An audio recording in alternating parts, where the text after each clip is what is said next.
was a place where so many of my dreams have come true. The Ride with JMV on 93.5 and 107.5. The Fan.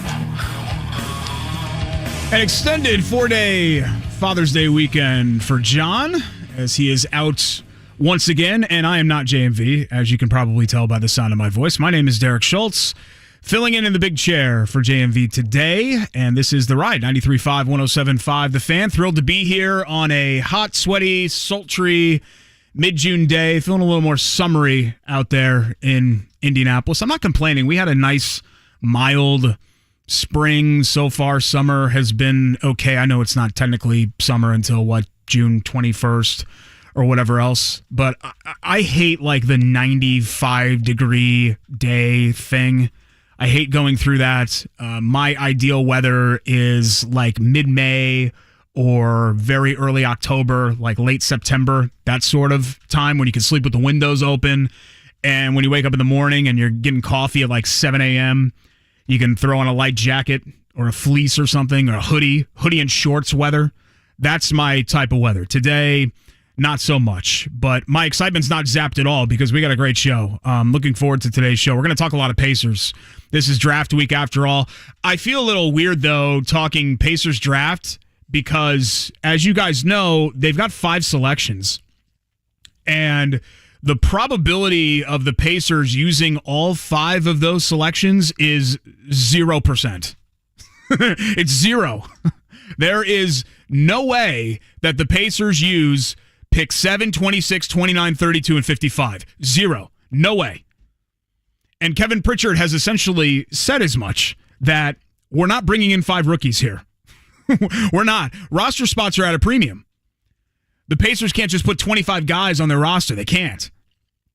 So a trade is coming. I've never been so sure of anything in my life. But what I'm fascinated by when it comes to what the Pacers might do on Thursday is it going to be a big trade or like a lot of little trades? Are we going to see the Pacers just kind of sell pick 55 and then trade 29 and 32 to, God, I don't know, Sacramento for a future first? Is that what we're going to see? Or are we going to see them take a big swing? Are we going to see them package 7 and a player, Buddy Hield, somebody like that, and go after a veteran wing? OG Anunoby, I don't know. But a trade is going to happen here.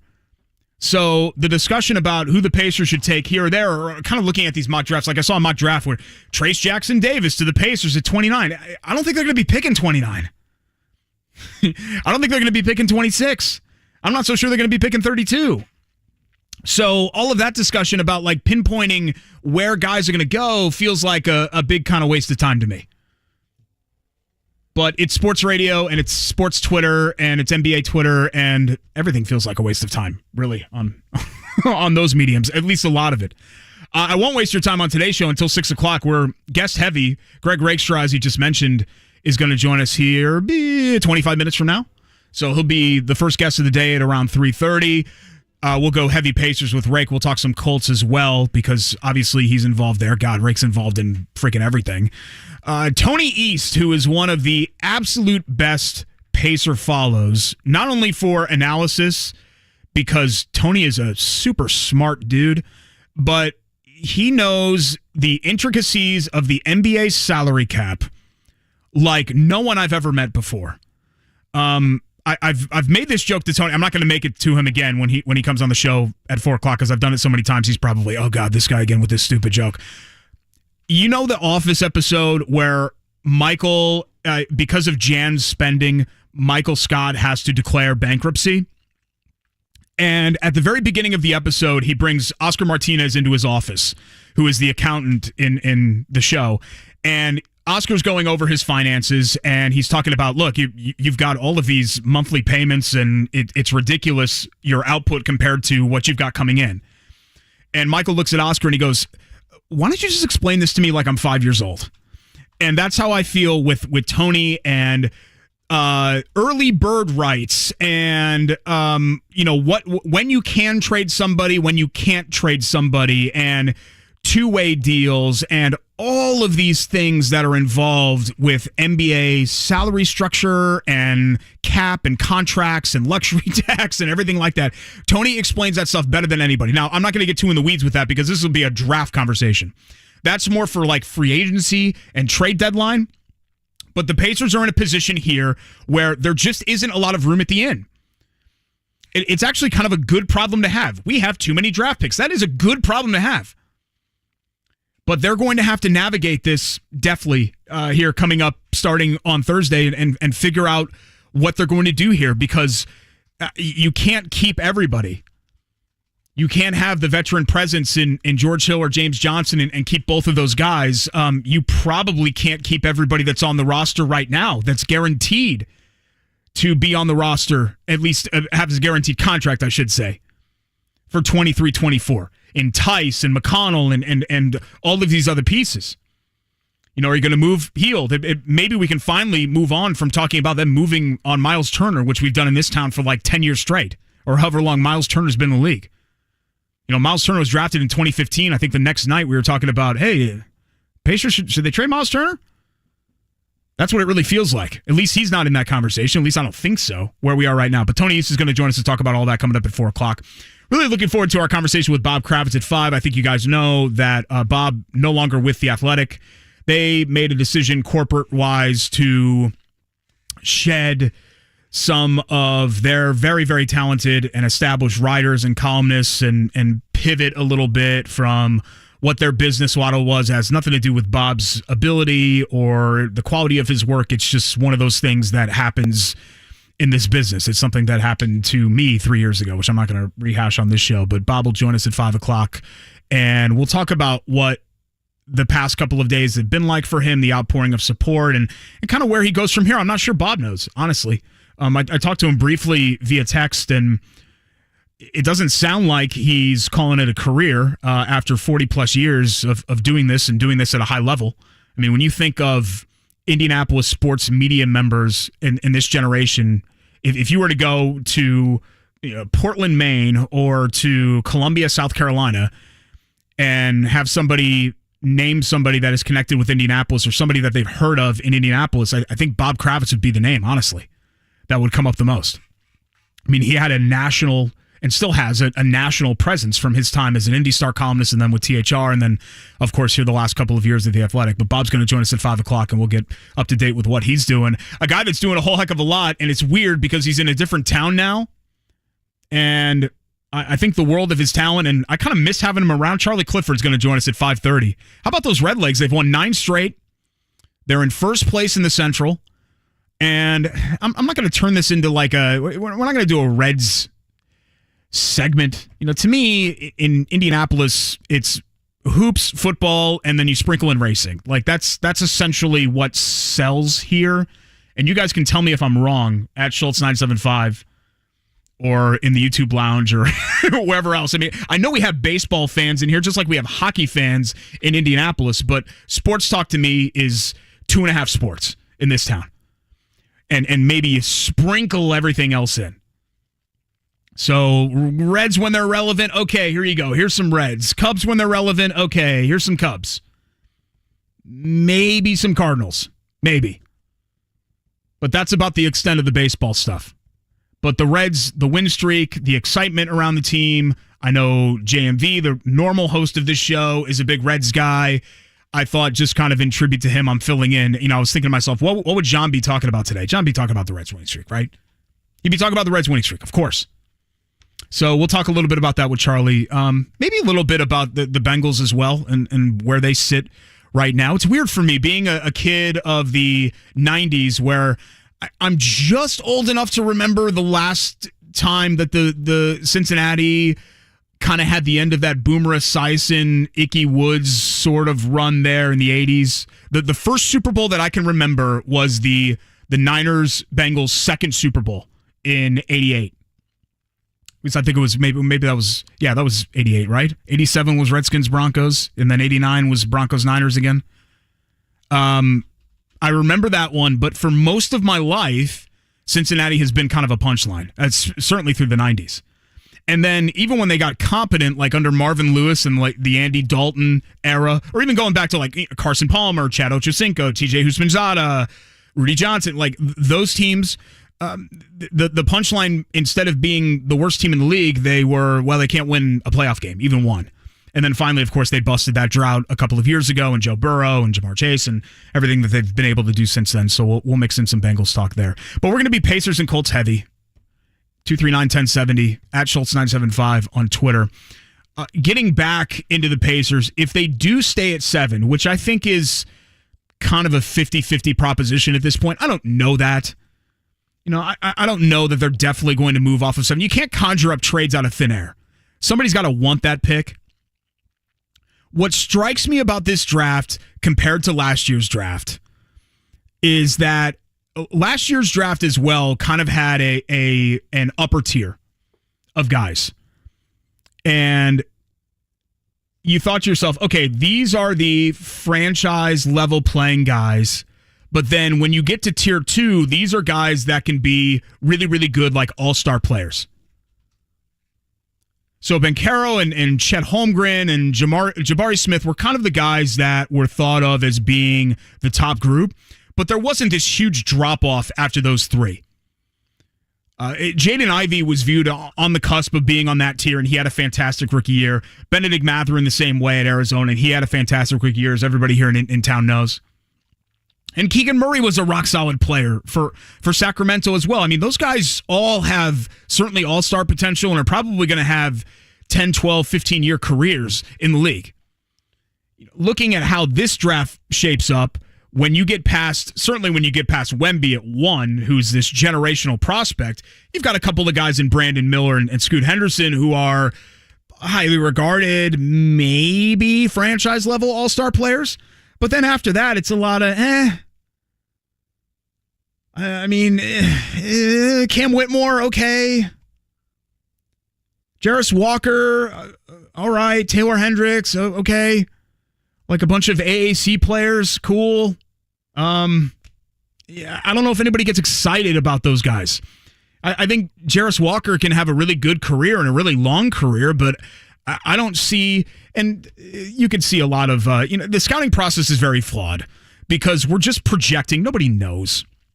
I remember reading things about reports about Andrew Nembhard last year.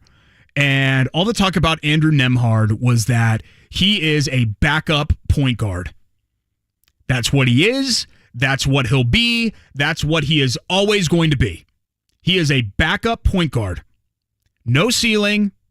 I shouldn't say no ceiling. That implies that he has a really great one.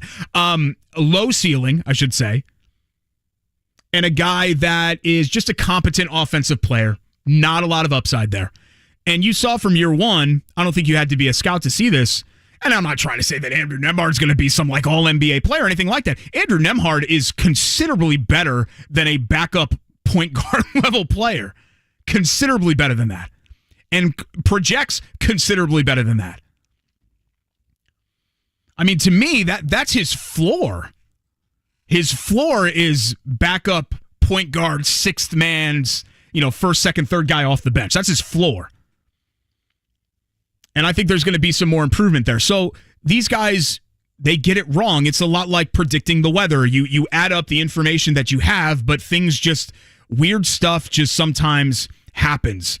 And you just get lucky. And you draft a dude, a pudgy international player during a Taco Bell commercial, and he becomes a 2-time MVP and wins an NBA championship. You draft a skinny kid from Greece, and he ends up being the best player in the league. Like, you just kind of have to get lucky here. There is no kind of like foolproof way of speaking in absolutes about what these players are going to be. But here on June 20th, where we sit today, 2023, the middle of this draft class, and in the middle of this, I guess, top 10, I should say, is just kind of to me. Now, the Pacers could use somebody with these skill sets. They could use Taylor Hendricks' shooting ability. They could use Jarris Walker's defense and athleticism. They could use that. They're going to get a useful player if they stay at 7. I just don't think they're going to get a frontline piece like Benedict Mathurin looks like a frontline piece. Tyrese Halliburton obviously is a frontline piece. I don't think they're going to get that here. And since that seems to be the case, if you're not going to get that frontline piece, that makes the trade for whatever it is more attractive. Because if I'm dealing the number 7 pick, what I'm worried about is, oh my God, am I dealing a future Hall of Famer? Like that's what sucks you in about the draft. All of the possibilities are there. You can talk yourself into anything. You can talk yourself into these guys being anything. I mean, look at what we're doing in this town in football with Anthony Richardson.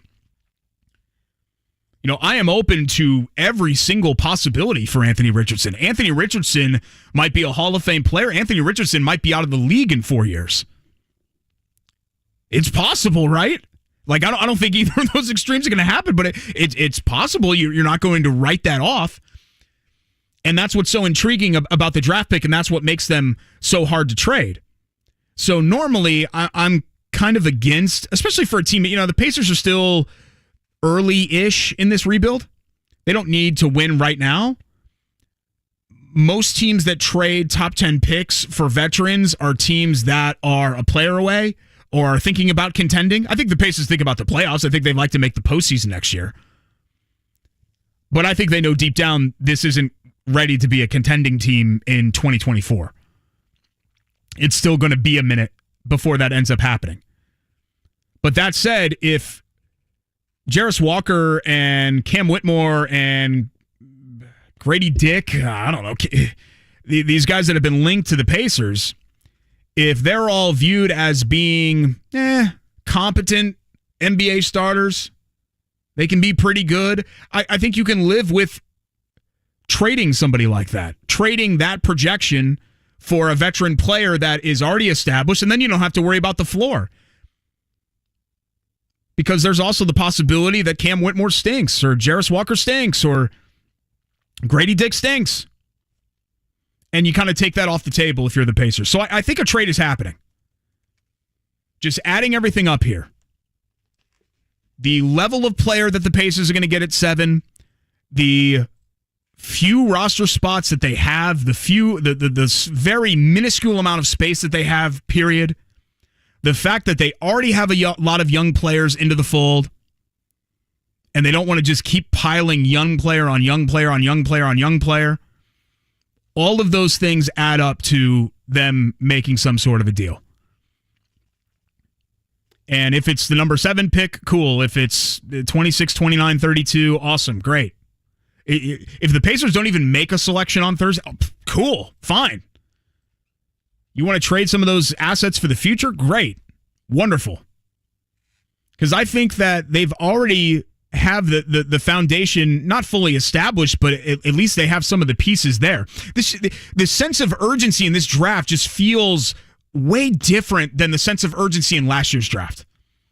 Last year with that number 6 pick, it was their first single-digit pick since 1989. You felt like, okay, they've got to get this right, and they've got to get a guy that's going to be a star. Not somebody who's going to be good, not somebody who's going to be competent. They need a star. And I think they feel like, and I think we all hope that, they got that with Benedict Mathurin. In this case, I don't see a star here at any of these picks. Any of these picks around 7. So I think that changes the outlook on how you're approaching this if you're Kevin Pritchard and the Pacers front office. But again, it's a good place to be. The Pacers are in a good spot. They had a good season. I know that they had that stretch from, what was it, like January to the middle of February. They had 6 weeks where they were awful, where they were losing every night. So it's easy for me, for sports radio host guy, to come in here and say, well, if you take that 6 weeks out, you know, they can be a pretty good a pretty good team. But given that our bar of expectations was so low for them, the Vegas over-under, I think, was 23.5 wins, and they blasted past that. They cruised past that. And what you saw when they really flashed, the potential that you saw of some of the young pieces and how they grew together and how they played together, really outside of that 6-week stretch, I think you were encouraged. We've beat the Pacers up a lot in this town. And this season, and even right now, and entering Thursday night, it's the first time that I've really felt consistently good about this franchise in a long time. You very briefly had that feeling in early 17-18, really throughout that year. That was a fun year. The first year post Paul George Oladipo Sabonis swap, where they make that trade in July, and you think that they're going to be terrible, and then not only are they not terrible, they should have won a playoff series that year. The NBA is interesting in that it's kind of the anti-hockey, where in the NBA, 9 times out of 10, the better team wins a series. That very rarely happens in hockey. the lesser team wins a series all the time in hockey because it's random and you run into a hot goaltender or whatever. That's why everybody loves hockey, right? It's crazy. You're on the edge of your seat the entire time. The NBA is a lot more straightforward. A best of 7 series, the better team wins 90% of the time. The Pacers in 2018, that year against the Cavs with LeBron and Jordan Clarkson, that group, that was a case where the better team lost that series. They did, and you're just not going to ever convince me otherwise. Best player was LeBron. The best team in that series was the Pacers. So that was a fun memory. That season was a fun season. But really outside of that, you got to go back to 2014 for the last time you were feeling good about this team, because everything else has just been kind of a tease. 19 and 20 in the bubble season and TJ Warren and those teams, those teams were never going to go anywhere. That was just chilling in the middle. That was just getting by. And I don't want to just get by. I don't want to just chill in the middle. The Pacers have spent enough time in the middle. You guys know this. They've spent decades in the middle. I want them to be back where they were in the 90s, from 94 to really to the brawl. That's basically where they were. That was the gold standard of Pacers basketball. They were in the conference finals a lot. They were contending a lot. They were fun. They had all-stars. They were viewed as this competent, stable, good franchise. And I want them to get back to that consistently. And it's not that the Pacers are a punchline or anything like that. The Pacers have had far lower lows than what they've just experienced. But I'm ready for them to get to that next level. And I think that this draft and this offseason is another step towards that. Last year was the first step towards it, and I think they did great. They did great. Now it's about kind of taking the next one and how they're going to approach it from here, because they have assets. They have players that other teams want. They have picks. Buddy Hield on an expiring deal is a good NBA player, one of the best shooters in the league. Remember, when they made that trade, Buddy Hield was viewed as a contract. Oh, here's Sacramento just kind of offloading this bad contract. Yeah, Buddy Hield, there are a lot of teams that love to have Buddy Hield. I like having Buddy Hield. I don't think he lines up age-wise with this Pacers core, but good player. And the Pacers have a lot of things going for them. We'll see if they can't take advantage of that situation. 239-1070. Greg Rakestraw is going to talk blue and gold with us next. It's The Ride with JMV. Derek Schultz filling in 93.5, 107.5 The Fan.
Welcome back, rolling along here, 93.5, 107.5 The Fan, filling in for JMV. My name is Derek Schultz. Appreciate you making this show part of your Tuesday. Chances are, if you're listening now, you also made the midday show part of your Tuesday afternoon. That was hosted by a good friend of mine and a guy that is no stranger to this station. He's no stranger to a microphone, period. His name is Greg Rakestraw of the ISC Sports Network, Indy 11, Indianapolis Colts. I'm not going to list his LinkedIn page because we'd be here for the next hour, but he joins us now on the guest line. And Rake, did I hear you call me a colleague around 1:30 today? Because I am absolutely honored. I was in the car listening. I am honored to be considered a colleague of the Greg Rakestraw, so thank you.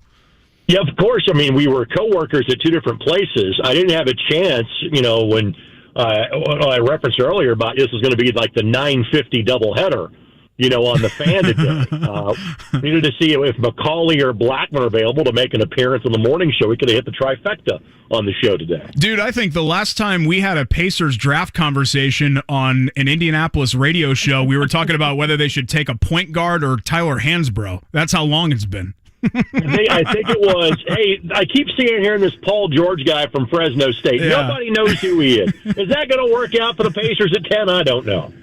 Time flies. Time flies when you're having fun, that's for sure. Pacers in a good spot, though, here, entering Thursday. I guess in the pantheon of sports problems to have too many draft choices is kind of a good place to be, no? Correct. In other words, I think they have made progress quicker than they had anticipated. And, I talked about this on the show earlier, that, Kevin Pritchard has had his hand forced in terms of making a lot of moves because of Paul George 7-8 years ago now, Victor Oladipo 3 or 4 years ago now.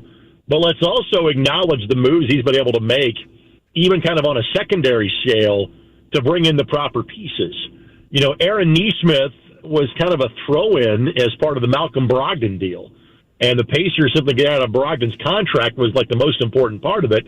I think Nesmith, if not a starter, is a rotational piece.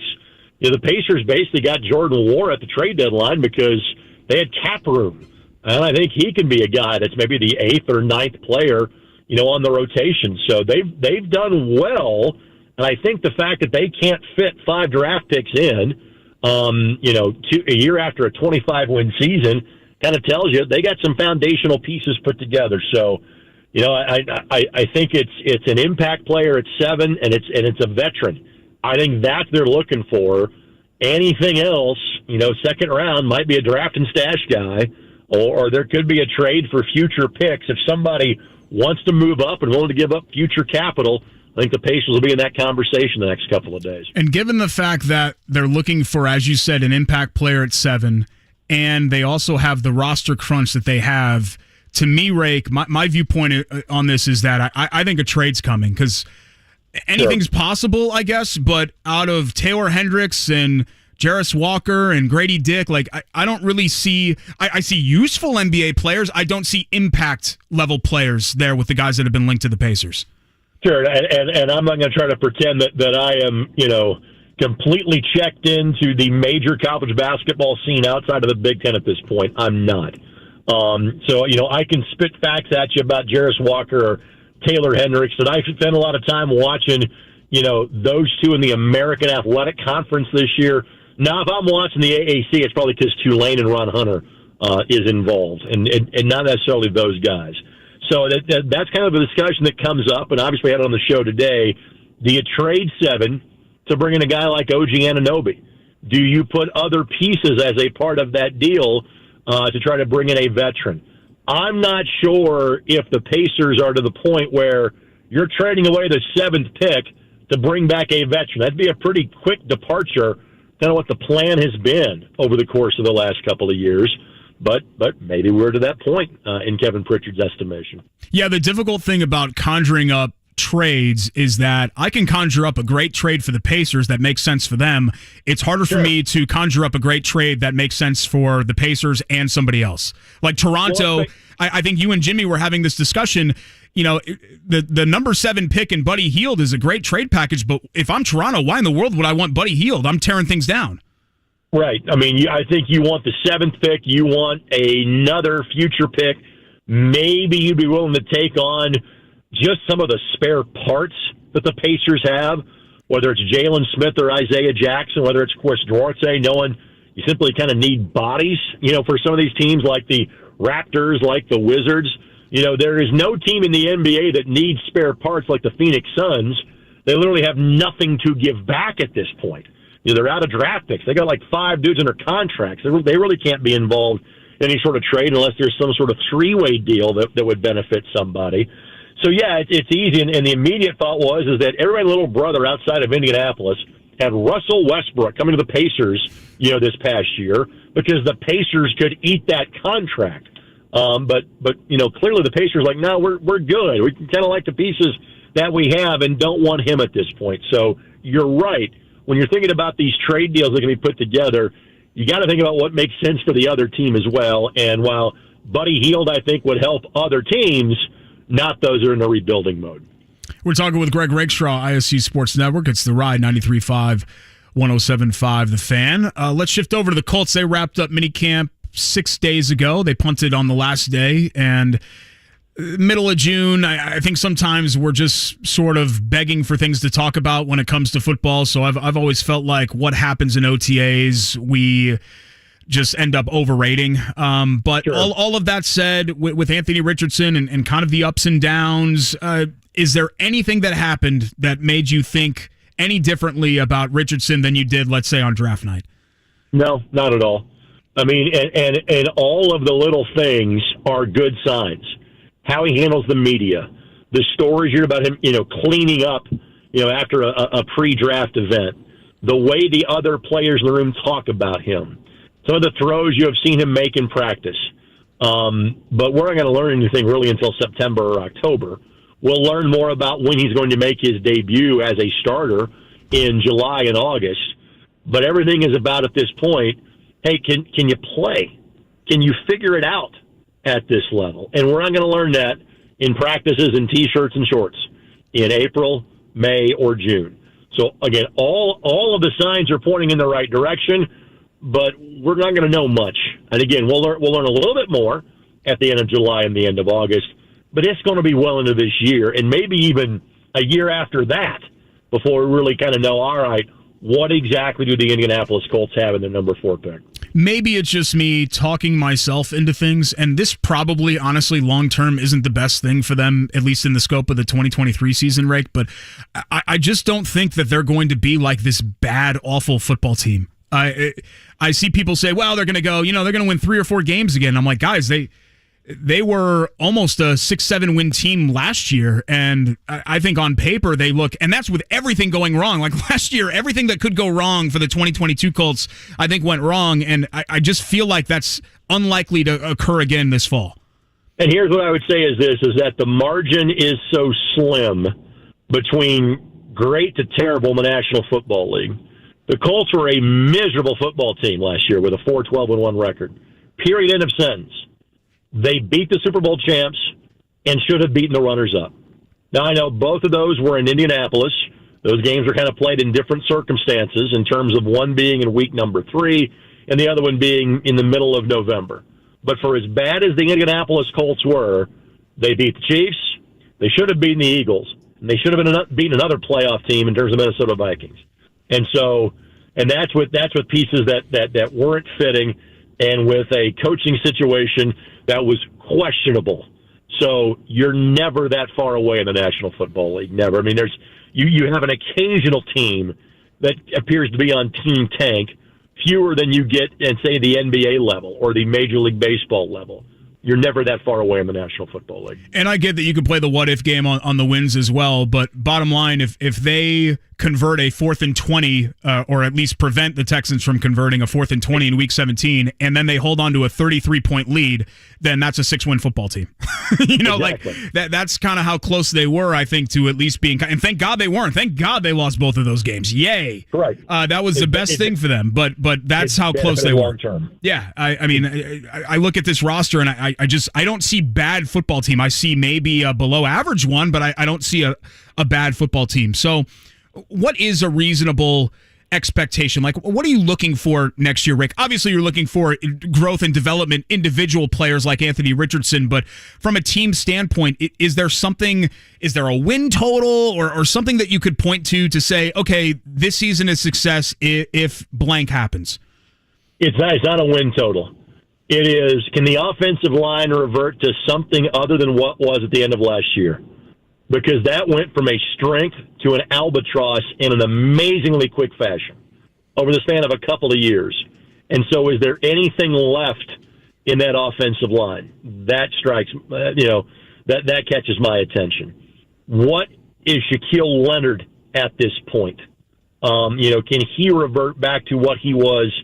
He was a playmaker for you in 2021, but maybe wasn't as consistent as he was the 3 years before that. What is Shaquille Leonard going to be? Can you develop other talent at wide receiver, not named Michael Pittman?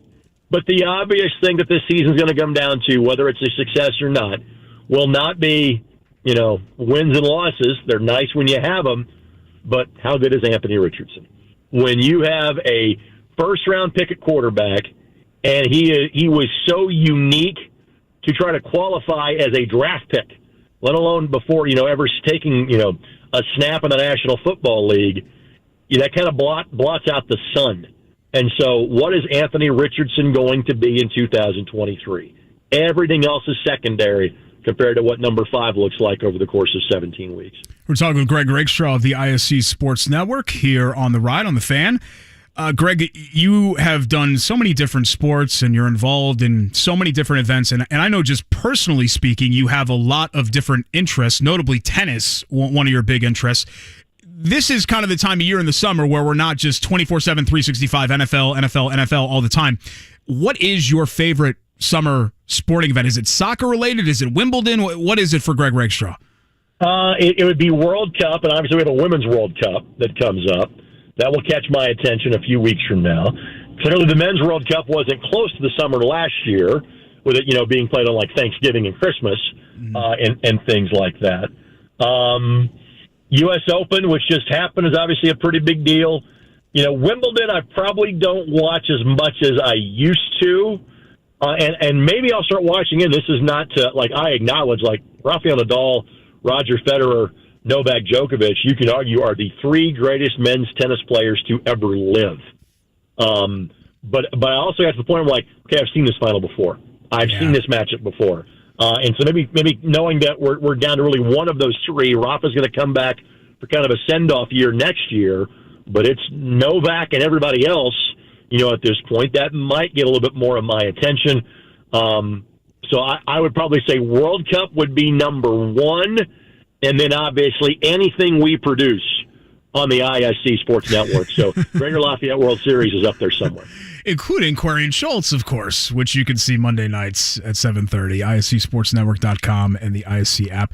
This is kind of the only real quote-unquote light portion of the ISC calendar. I'm looking here. Obviously, the Indy 11 women, and you guys have the production contract with the Indianapolis Indians, but really up until, IFCA and the football all-star game, and then August when things start kicking with the Mick games and Carmel and everything else that you guys have going on there, this is kind of the only light sort of, oh my God, is Greg going to get a weekend off sort of break here? But appreciate you coming on the show, my man, and I'll see you coming up here on Monday. This is my only weekend off, by the way, coming up. So you nailed that. And this is the only week in the calendar year where I do not have play-by-play. Wow. And so as much as I love my job, I am looking forward to a weekend off coming up. Yeah, get some honey tea or something. Just take it easy for a little bit. I'll just sit there and kind of keep the voice at a normal volume. I should be good. There you go. At Greg Rakestraw on Twitter. ISCSportsNetwork.com. You can download the app on mobile, Roku, Apple, Fire TV, among other platforms, and check out Greg and their very, very busy sports calendar. Appreciate it as always, my man. Thanks.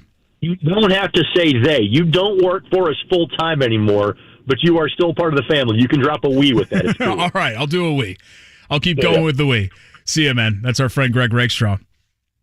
Yeah, we were coworkers way back in the day. So when I graduated Indiana University in 2005, and this is an absolutely a true story. So I'm driving back on I-80. So I used to go 70 from, I'd go to Bloomington to Indy, and then 70 to Columbus, and then straight north, Columbus 71 to Cleveland, essentially.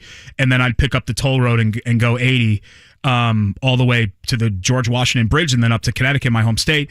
And I'm driving on 80. I don't remember what state I was in, but I had one of those flip phones or whatever else, and I'm like, what the hell am I going to do? I'm working at Outback Steakhouse. That's not what I want to do permanently. I've graduated. What I'm going to do with my life. And I had a buddy named Ryan Davis who now runs comms for the Missouri Valley Conference, and he was working at ESPN 950, which had a little cracker box studio a stone's throw away from where I'm sitting right now at the MS and headquarters where Urban One is now, and this radio station is. And I give Greg a call, and I said, hey, I'm in Bloomington for another year. I've graduated.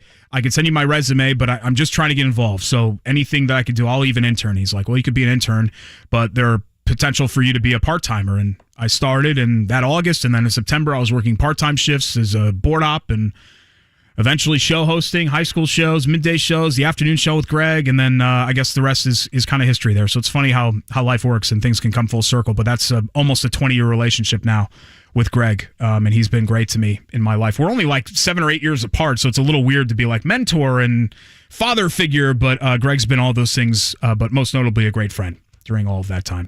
We got Tony East coming up top of the hour. We'll talk more Pacers and also go through the headlines for today. It's The Ride with JMV. Derek Schultz filling in 93.5 and 107.5 The Fan.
Thanks again to Greg Rakestraw for joining us. ISC Sports Network. We got Tony East coming up. Let's see.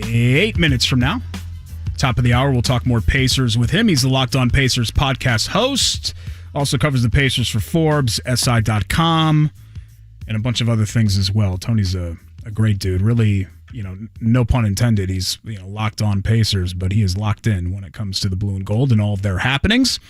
And that's kind of the big news of the day. We are still 50-ish hours, actually more than that, 52. I don't know why I'm trying to do the exact hour. We're 2 days away from the NBA draft. The Pacers, the Indy Star had a piece about them conducting 62 player workouts, which is the most that they've done in years and years. I want to say the late 80s.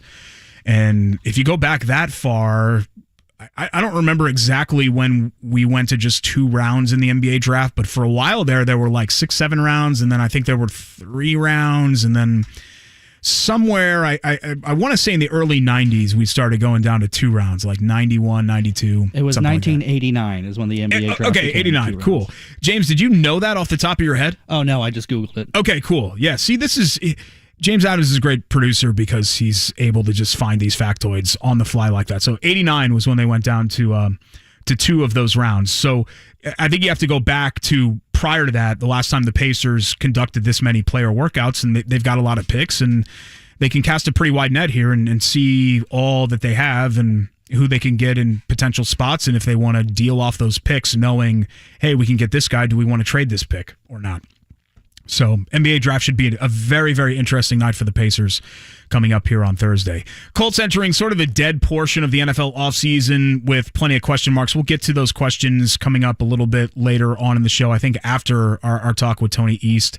And that's the case for the other 31 NFL teams too. No one doesn't have offseason question marks. Everybody's got something that they're concerned with, worried about, something that needs to be resolved. The latter category there for the Colts is the big one. The biggest storyline to me is not whether Gardner Minshew or Anthony Richardson starts week 1. I'm not even going to worry about that until like August. I'm not sweating that at all right now. What I'm thinking about right now is, are they going to resolve the Michael Pittman Jr. and Jonathan Taylor contract extension situations? Those 2 things combined into one storyline is the biggest thing that I think the Colts have cooking, at least for the next 6 weeks, and that'll carry us through Westfield as well. We'll be talking about that a lot. Joey Votto homers in his return.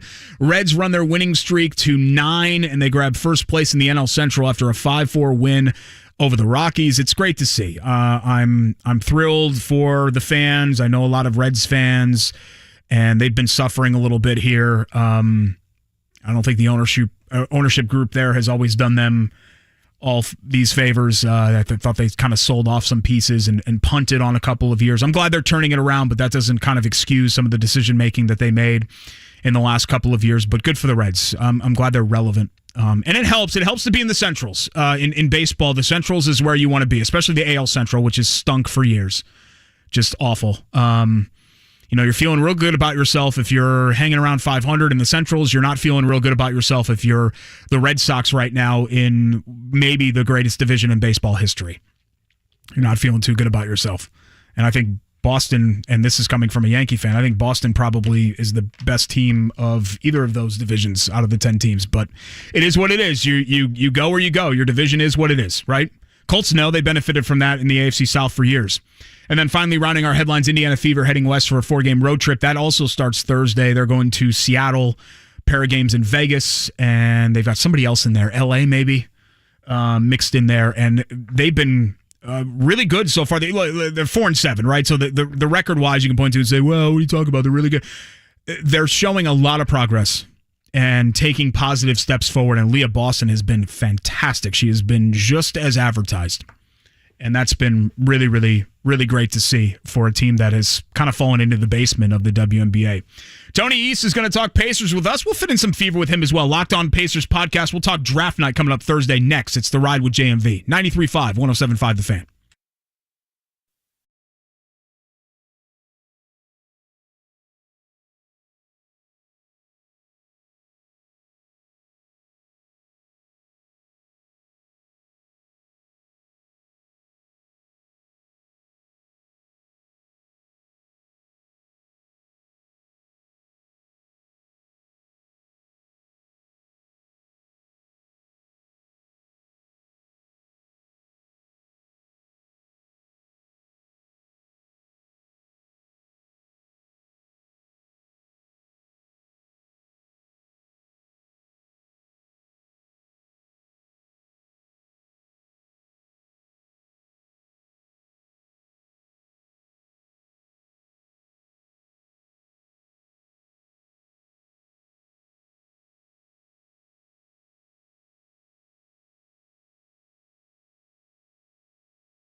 Hour number 2, The Ride with JMV.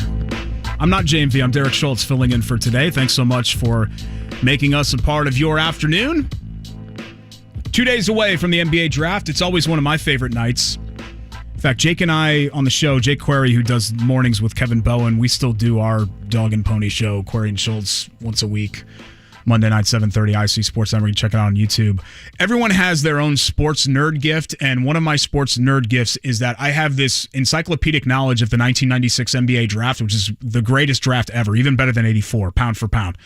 And I can run through essentially the entire first round of the 96 NBA draft. So for me, draft night was always a lot of fun because as a kid, I had a lot of friends, of course, and I would use my parents' Packard Bell computer and create spreadsheets with all the draft picks. This is, either pre-internet or the infancy of the internet in like 93, 94, 95, 96. And I would run them all down as the broadcast was going down. Tony wasn't around then, at least. I think most of his childhood was spent in the internet era, but I think he can connect with that because he shares, I think, a fellow nerddom when it comes to the NBA. He covers the Pacers for SI.com. He's the host of the Locked On Pacers podcast, and he joins us now. Any nerdy thing like that, Tony, as a kid, NBA-wise, that you used to do? I was alive for the 1996 draft, Derek. I'm not that young. I was going to say, I know you're a little bit younger, but you probably, most of your stuff was internet, right? Yeah, I think so. I was in the last class of my high school that didn't have laptops, so Gotcha. Kind of internet. Okay. Kind of internet, I guess.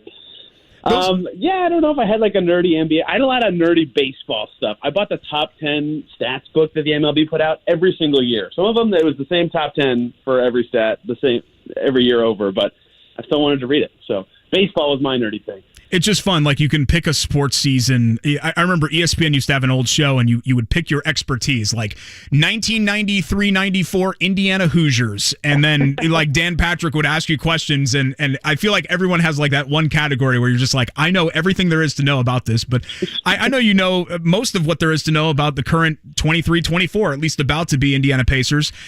As fun as it is to have 5 draft selections, does some of this feel like, I don't know if I want to say a waste of time, but we know there's a 0% chance that the Pacers actually use all 5 of these selections, right? Yeah, they've said that, right? They've made that clear, and usually that's like you keep your cards close to the vest if you can kind of thing, but it's just so obvious that they can't make 5 picks that they'll tell anyone who's around, right? And I think Kevin Pritchard said it at 3 different junctures now, Miles Turner's extension at the end of his season presser and then again at the lottery, because it's not even that having 5 picks is like bad for a team trying to be good. It's that they can't fit 5 new players on their team, right? They don't even have 5 free agents in the mix. They'd have to trade away stuff just to free up the roster spots to actually make 5 picks. So not only do they want to be making steps forward next year, and it's hard to do that when you're playing rookies significant minutes, but they just can't even fit 5 first-year players into the infrastructure they already have. So it's very obvious they'll be moving some stuff around in some way. The question is how and what do they get back and how do they prioritize those returns? What are the chances, just gleaning from either what you've heard or just kind of adding everything up, that they end up moving off of specifically the number 7 pick? Yeah, the reasons you do it is kind of what we just said, that they need to consolidate in some way, right? If they can trade their 4 picks that aren't 7 as well as 7 and guess a 6 or 5 to get their guy, maybe you do that. If you can go to 9 and also get 16 and then you trade all the rest of your picks for some good vet that fits your team, maybe you do that. I don't know what the best path forward is, and that was kind of a theme we heard yesterday when we were talking to their Vice President of Player Personnel, Ryan Carr, because he kept using 2 words. He said options and opportunity. They'll have a lot of those in the draft because they have 5 picks and because it's going to potentially be a bigger movement than normal year with the new CBA coming in and a pretty strong top 10. So there's a lot of things they could do. I think picking at 7 will be my most likely guess, but there's a lot of ways they could do it just given the numbers crunch they're going to be facing. We're joined by Tony East. He's the host of the Locked On Pacers podcast. You can also follow his work, SI.com, talking everything blue and gold. If they do make a trade, who would be some of the veteran wing players who really interest you? Who screams potential fit to you? Look, I know I'm asking you to like conjure up a trade out of thin air, but just looking around at the guys that have been rumored or that have been talking about, who kind of entices you the most? Yeah, because I, like most people in Indiana, haven't been living under a rock since February, I feel like I have to say OG Anunoby first. I mean, I think that the Pacerdom has been talking about that name for 4 or 5 months now, and some of it's that the Raptors were, loosely gauging his value. Some of it's that no one knows what the Raptors are going to do. Some of it's that he went to IU, and most of it is that he's really good and would fit the Pacers really well, right? I think that's where a lot of this discussion comes from is, Rick Carlisle at his end-of-season press conference was talking about, we need fours, and every team wants a four who can create a little bit, and the whole Pacers team said we need to defend better. They were the worst defensive team in the league from the All-Star break to the end of the season. You put all that together, and a player like OG Anunoby is kind of exactly what they need, and it would connect a lot of the pieces that they already have and would really make them more formidable in many ways, would not subtract from anything they already have, right?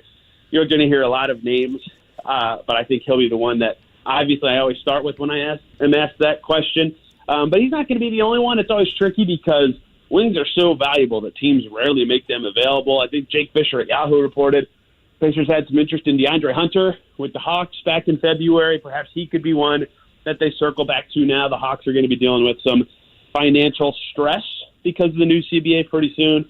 People have a lot of questions about what the Pelicans are going to do, perhaps some of their forwards, but it's going to be fascinating to see because, in a year like this where there's changes to the rules 8 days after the draft, I think that's going to influence what a lot of teams have to do. Can you give me the Tony East power rankings, if the Pacers do stay at 7, on the 4 names that really have been linked to them, I think, the most here in Walker, Hendricks, Cam Whitmore, and Grady Dick? Like, rank those guys 1 through 4 to me just for fit, just kind of your personal power rankings on those guys.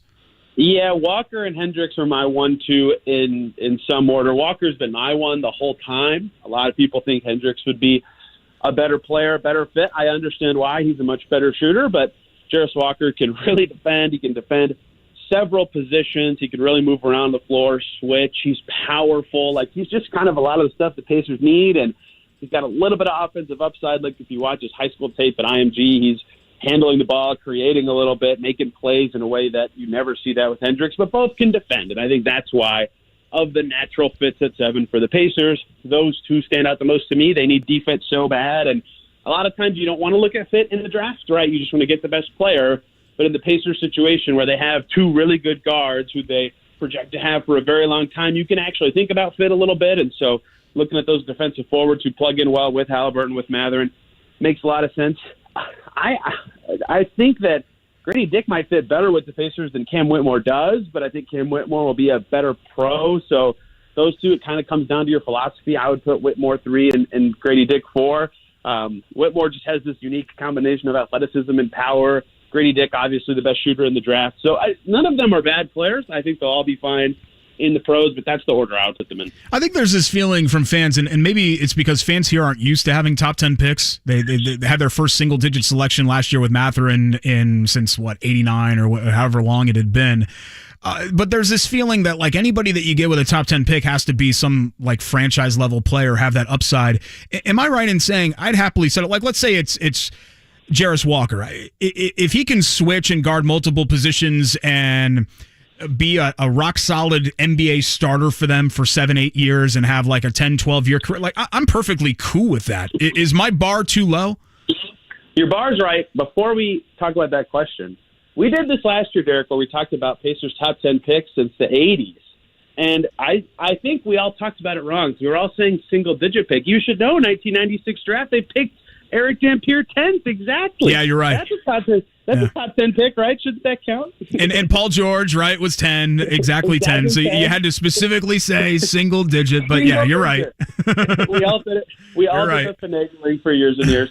Yeah, I think you're totally right on that. Like, the way I think about it is like a guy like Kyle Korver, right, who's just like the ultimate role player for years and years and years. And he was awesome. He had a 20-year career and was a one-time All-Star and a lights-out shooter. He was the 5th overall pick. If you get Kyle Korver at 5, you're like, yes, let's go. We got a guy who's going to help us and be really good for years and years. Like Thaddeus Young, if you get him at somewhere in the top 10, you're stoked, right? You get a really good player for 8 to 10 years. Obviously, in the top 10, you think more about upside and think about the franchise player. But I'm with you that if you get a guy who fits your team and is going to have a long career, be a really good player, you're happy with that as any NBA franchise. Let's take Wemby out, generational prospect, right? How do you regard this draft class past him? Because it felt like there was a top tier last year as well, but the guys in that next group, like Ivy and Mathurin and even Keegan Murray, you could say, okay, they have potential to be all-star players. And I'm looking here beyond the top three and just reading what everybody's saying and kind of adding it all up. And it doesn't feel like people regard that group the same. Like everyone, once you kind of get past Scoot and Brandon Miller, you get to like the 4 to 9 range. I think there are players that people like to differing degrees, but I don't know if any of them are viewed as like future All-NBA caliber players. Is that right? Yeah, Scoot and Miller could obviously be in that group, like you said. 4 to 9 is fascinating because it's guys that I think are either have that potential of All-NBA, or if they don't hit it, there's a lot of questions about what their impact will be, right? Like both Thompson twins, their upside is enormous. But if they don't quite hit the creation, or they can't play defense as well as it looks like they might, because everybody kind of looks at Overtime Elite and just shrugs and says, I don't really get it. Then who knows what they could be if they don't pan out to that highest degree. They might not be the best pros, but they could be amazing, right? Amen Thompson's creation upside looks fantastic. And then you have Walker and Hendricks, who don't have as much upside as those guys or Whitmore, but look like they could be fantastic role players. So while I agree with you that there is less of that tier you just described, that Murray, Mathurin, Ivy types who look like they could just be like really solid to all-star level for years. There are a lot of guys with really high ceilings, but also their 50th percentile outcome is a little scary in terms of the normal pick. And that's kind of why I'm a little lower on this draft than the consensus, but I'm just a guy who's been watching college basketball for 2 months, so don't listen to me on that. Well, talking about some of the other questions that the Pacers have to answer beyond draft night, they've got a handful of in-house free agents. Doesn't appear that any of those guys are must-retain guys, but what would you say the over-under is on just given their roster spot situation here, Tony? And I think we'll have some more clarity on this after Thursday, given if there are some trades made, but what do you think the over-under is on how many of those guys actually return to the fold here? Yeah, if you count Kendall Brown and Gabe York, they're two-way guys. They've got 5 free agents, and I would say 2 is the number that I would expect to be back, although I could make an argument for 3. Like, do they need 2 amazing vets? James Johnson and George Hill were awesome for what the Pacers needed last year. Amazing locker room guys. I've joked with Dustin Dopirak at the Indy Star before that if we could start a business where we just pay James Johnson to send us nice messages every morning, we would do it because he'd be amazing at it. But does the Pacers need to use 2 roster spots on those guys? No, maybe just one of them. O'Shea Brissett is good and is tight with this culture. Is he somebody they need to bring back, especially if they draft or sign a better forward? Maybe not. And they don't have anybody you have to rush to prioritize this summer. They could rather use their space somewhere else and circle back. Kevin Pritchard called their free agency class like July 10th guys, which I was kind of surprised he said that. But he is right in terms of when you'd circle back to those guys. So maybe if they strike out on some 4s, they bring Brissett back. But to me, it seems like they'll try to keep Kendall Brown, who they liked in the draft last year, maybe on another 2-way deal, and then one of George Hill and James Johnson kind of fills the vet role. But there's good sense in all of them. In theory, they fit well. They know this team well. They play positions of need. It's just the team is clearly looking for upgrades. It doesn't have a lot of wiggle room with roster spots to do it. If you go back to the end of the bubble season, we were kind of coming off the Spurs dynasty, a Warriors dynasty, 4 LeBron titles with multiple teams over the past decade, and it felt sort of hopeless. I may be reading too much into this because Denver has Jokic and Milwaukee has Giannis. So it still requires having basically the best player in basketball to break through and win a title. But do you think at all, Tony, the way that things have gone here the past 3 years where you've got 2 afterthought franchises in the Bucks and Nuggets, the Bucks ending their long drought and the Nuggets winning for the first time, does that provide any more hope at all that maybe a championship is feasible, at least a glimmer for Pacers fans? Yeah, Adam Silver, that sound you heard is him doing a backflip somewhere off in the distance that we're even having this conversation, right? And this is kind of what the NBA wants. Parity is extremely important to them. They want the league to be as competitive as possible so every team feels like they have a chance and every fan base can be engaged. They've had 5 different champions in 5 years now, right? Bucks, Raptors, Warriors, Nuggets, and I'm for some reason forgetting the 5th team, but that is very unique in the NBA. There's been dynasties for years and years in this league, so the fact that this is happening is good for the league. And you can tell by the way they're changing this collective bargaining agreement that the league wants it to be this way. They want it to be possible for teams to ascend and not have the dominant league. Like since 2010, when LeBron joined, 2009, when LeBron joined the Heat, it felt like for 12-ish years, it felt like there were only 2 or 3 teams every season that had a chance. Yeah. And that's not the case anymore. So if you're a Pacers team and you go, look, if we get a guy and we build the team the way that it seems like it's very plausible for anybody now, yeah, we could be in the mix to be a winner or be a threat any given year. And I tweeted this a couple of days ago, but, outside of the Wizards, who just traded Bradley Beal, it's possible 14 out of the 15 East teams want to make the playoffs next year. Like, that's unheard of, at least since I've been covering the NBA. And that could happen in the West, too. Like, it's a great time for the league in that there's a lot of talent, there's a lot of young talent, a lot of teams think they can be good, and the rules have made the playing field so level that this is possible for any team, including the Pacers, who have to see, like what you said, the Bucks and Nuggets success and go, okay, we can do that. We've just got to make the right moves along the way. I'm just glad it's quieted the NBA's rig stuff. You know what I mean? Because they would never rig it for the Milwaukee Bucks, right? Well, if they did, they surely wouldn't rig it for the Nuggets 2 years later. Right? They got to recoup those numbers somehow. Well, last thing here, Tony, I appreciate your Fever content as well, and they're off to an encouraging start. I know the record-wise, that's not, I think, how you can judge them. This is going to be a long slog for them to kind of climb out of the WNBA basement. But all things considered, through 11 games, especially what we've seen with some of these individual performances from Aaliyah Boston, are you pretty pleased with the Fever here in year one trying to pick themselves up? Yeah, it's hard to explain to people sometimes that 4-7 is like an unbelievably great start for them. But, they went 5-31 last year. They lost their last 18 games. Like, to see them be not only 4-7, but in many of those losses competitive and right there, which there's no moral victories, but they look way better than they have any year I've covered them. They've got the right pieces in place from the front office perspective, coaching perspective, and they also have one of the best 15 players in the league now in Aaliyah Boston, who they just drafted first overall and has played a whole 11 games in the pros. But you can tell they're headed in the right direction. I know you wrote about her too, but Boston is just unbelievable. Her footwork's ridiculous. Her defense is exactly what they needed, and they just brought everything together. Like, they kind of struggled on both ends of the floor last year. This year, they've had a more than capable offense every night, and they have flashes of defensive brilliance. Like, they almost beat the champs because they held them to 13 points in a quarter. Like, they just look way better, and even though they might not be quite playoff level this year, it's very obvious that they'll be on that path for quite a few years in a row after this year, and that's so encouraging given where they've been before this. Yeah, I think Boston's special, and God knows they need a special player over there. At Tony R. East on Twitter, Locked On Pacers Pod on all major podcast platforms. Search for his work, SI, Forbes, THR, everywhere else. Appreciate it, my man. Busy week for you. Thanks so much for fitting us in on the show here. Of course, Derek. Always love chatting. Take care. That's Tony East. He does great work. Really, really enjoy Tony East. And I don't remember... I don't really remember what he was doing initially. I know he was covering the Pacers, I think maybe for like the Hendricks County paper. Is it the Flyer or those papers? I'm talking like 7, 8, 10. I don't know. The years all run together for me. Maybe it was more like 10 years ago. But I first started following Tony and found him during free agency, because as I had mentioned at the beginning of the show, the guy has this ridiculous handle on the intricacies of the NBA salary cap.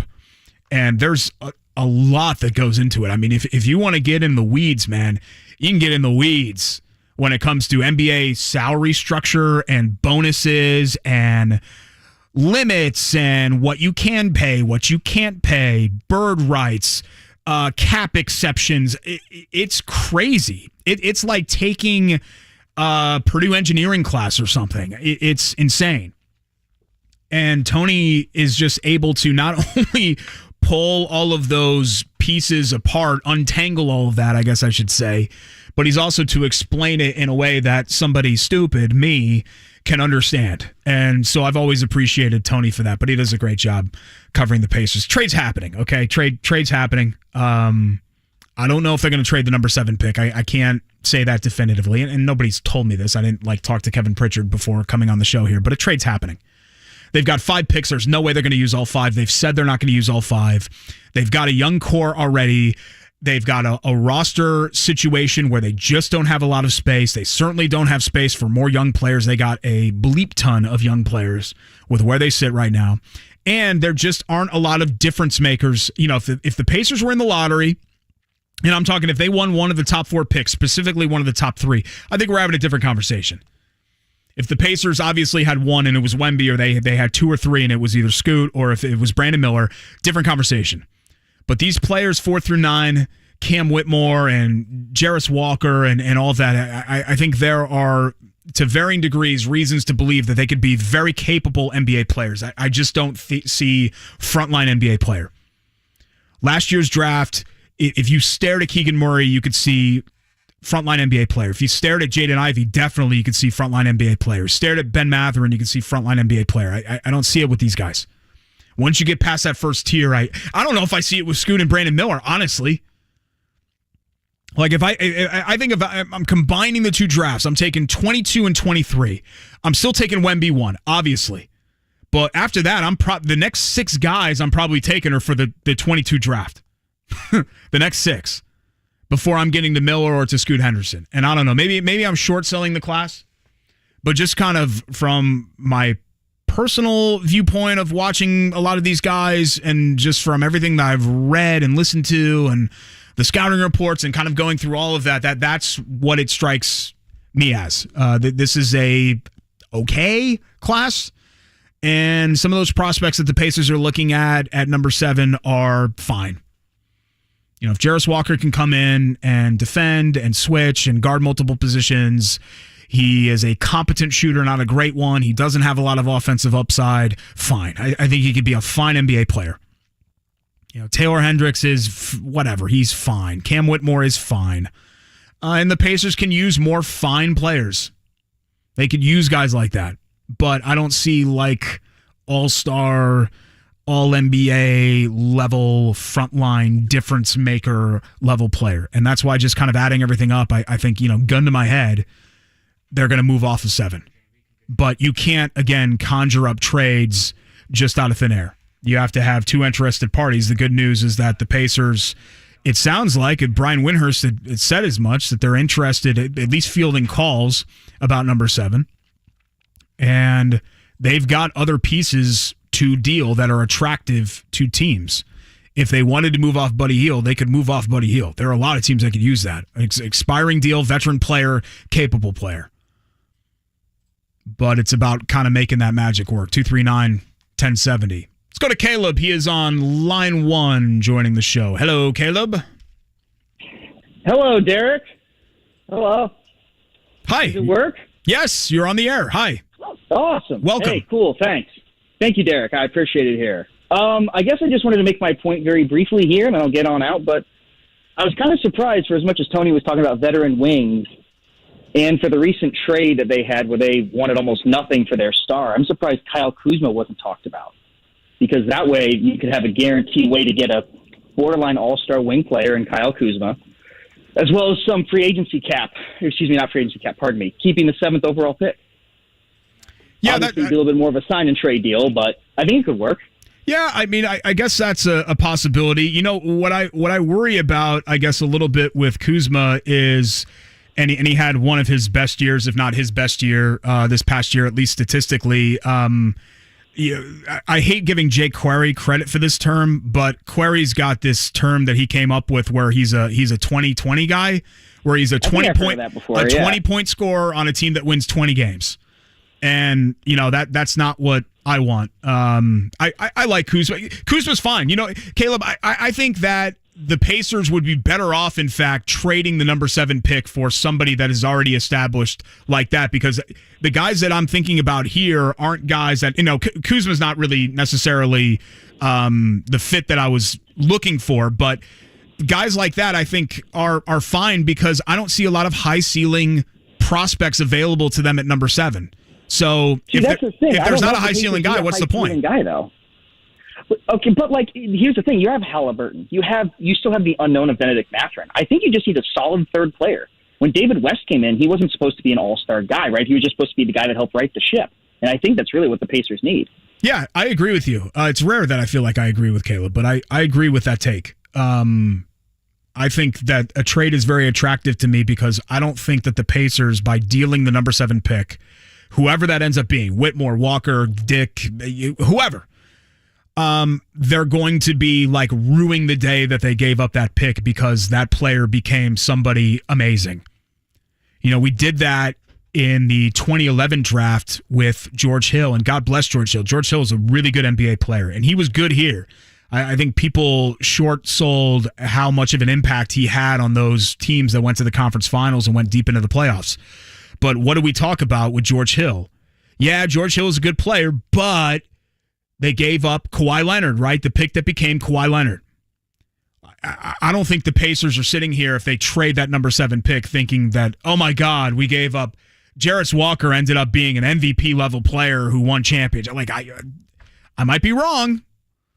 And we've done this before where it's hard to know exactly what these guys are going to be, but I don't think that we're talking about that in this case. 239-1070. Our buddy Matthew in Maine. I had a feeling that we'd hear from Matthew on the show today. What's up, pal? Thanks for calling in. Hey, Derek. Good to hear from you, man. Yes, likewise. So, are you Pacers? Because I know you've migrated to obviously the Colts and then IndyCar and then Purdue. Are the Pacers part of it as well? They are. TJ McConnell's my favorite. TJ McConnell. Okay, yeah. See, they've got an interesting decision to make there. I don't know if it's going to be McConnell, but I can't imagine that they go into the season with Halliburton, Nembhard, McConnell, and who am I missing there on that? Oh, Duarte as well. I think they've got a little bit of a logjam at that spot. Yeah, anybody but TJ. Yeah, we'll see. I mean, he is. I'll tell you a quick story. I went to the Miles Turner workout when they brought him in, and TJ McConnell was in that workout. And I was at the field house, and thanks for the call, Matthew. I'm up against it, or else appreciate you calling in. I'm at the field house, and I'm like, this guy? Who's this guy? He looks like me playing intramural basketball, and here's McConnell all these years later, and he's become a nice NBA player. What a great career. What a great story for TJ McConnell. We're going to switch the conversation to the Colts when we come back. The Ride with JMV 93.5 and 107.5 The Fan.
Thanks to James Adams running the board today for us, as he always does, as JMV's full-time producer. John, off for another day.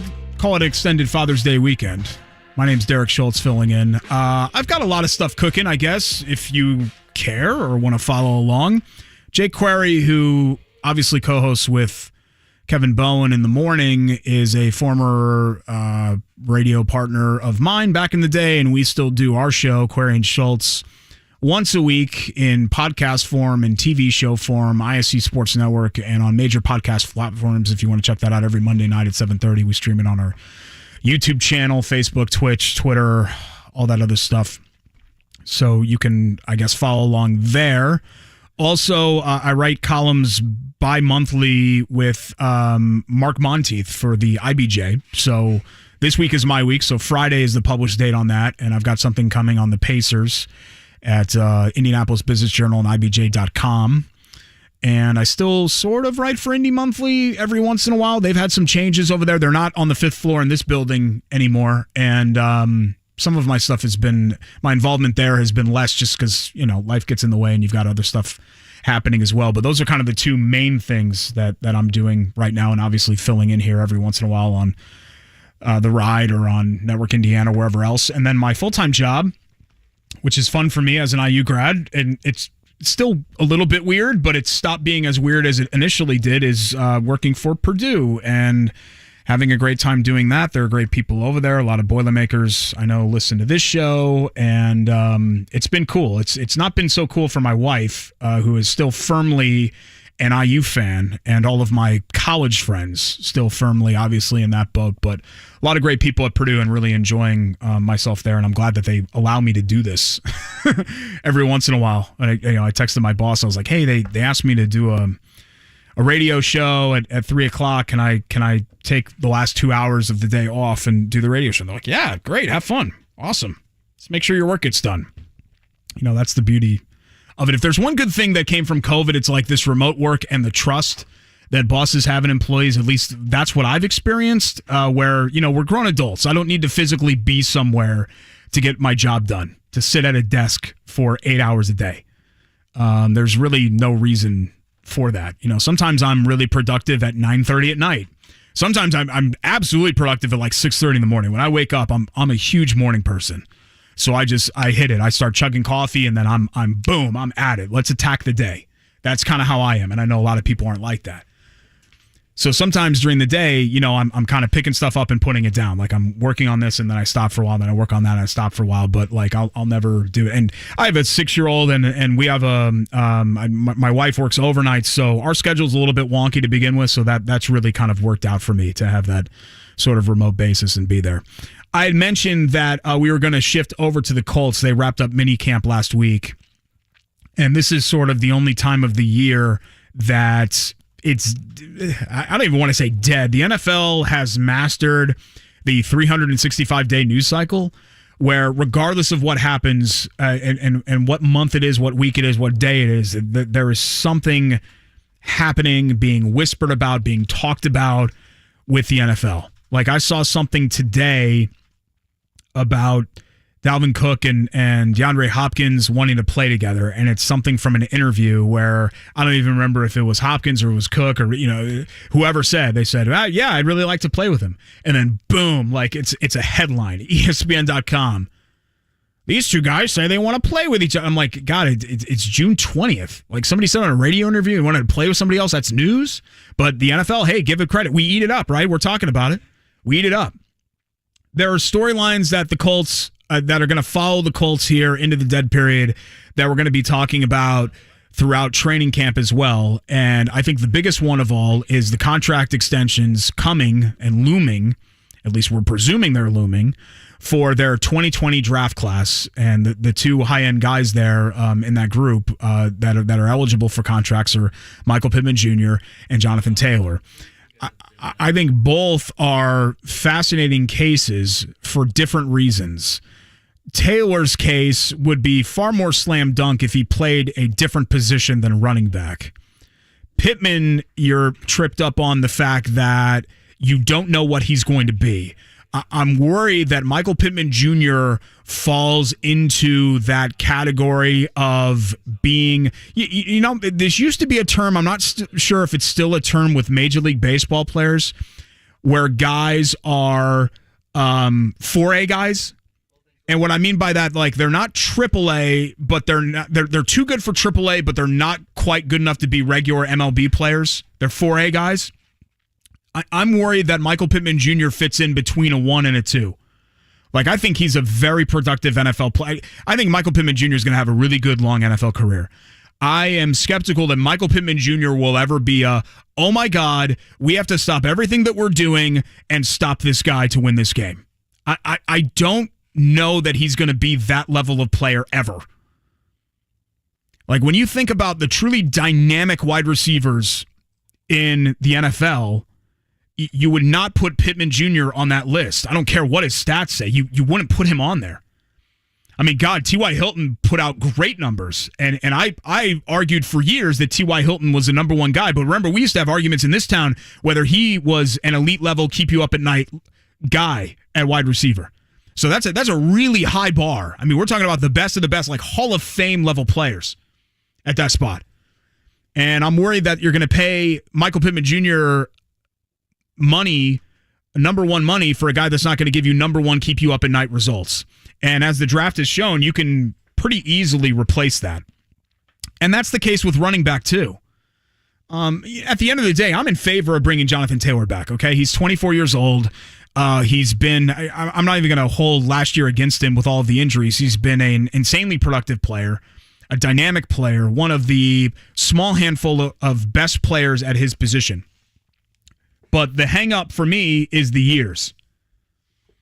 If you want to give Jonathan Taylor a 3-year deal, you could put almost any number next to that, and I think I'd be cool with it. You could put $16 million next to that, and I think I'd be cool with that. If it was 3 years. The guaranteed money doesn't throw me either. What throws me is the years. Because if we're talking about Jonathan Taylor retiring a Colt or being, a 5-year deal, like that's where I start to get the heebie-jeebies a little bit. That's where I start to pump the brakes there. I would love Jonathan Taylor to retire a Colt. If he retired at 28, that'd be great. I don't think he's planning on retiring at 28, but yeah. He wants to retire a Colt, retire at 20. Great, wonderful, sweet. Sign me up. Good. Because as we've seen with running backs, and it doesn't matter how good you are, running backs are great until they're not. You just wake up one day and they're not. They stop. It dies. It's kind of like my old, I've always driven Honda Civics, and I just drive them until one day they just stop. They just stop working. And that's what happens with running backs. They're great, they're productive, they're reliable, and then that's it. It's over.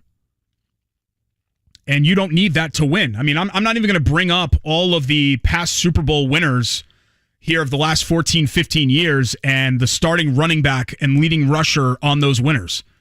I mean, it's a who's who of who? Like there were zero frontline Super Bowl winners, and even in a lot of cases, just teams that made the Super Bowl had afterthought players. Think about the elite level running backs to play in a Super Bowl in the last 10, 12 years. Elite level. Marshawn Lynch with that Seahawks team, when was that? 23? I mean, we're talking 10 years ago. Yeah? Okay. You can talk me into that. I mean, you really have to think about it. Whereas, name the elite level pass catchers. Chase, Hill, Kupp, Kelsey. I mean, we're just talking the past 3 years, right? Elite level pass rushers. Donald, Reddick, Chris Jones, Nick Bosa. I mean, those are the positions that you need. Those are the teams that are in the Super Bowl have those guys. They have that.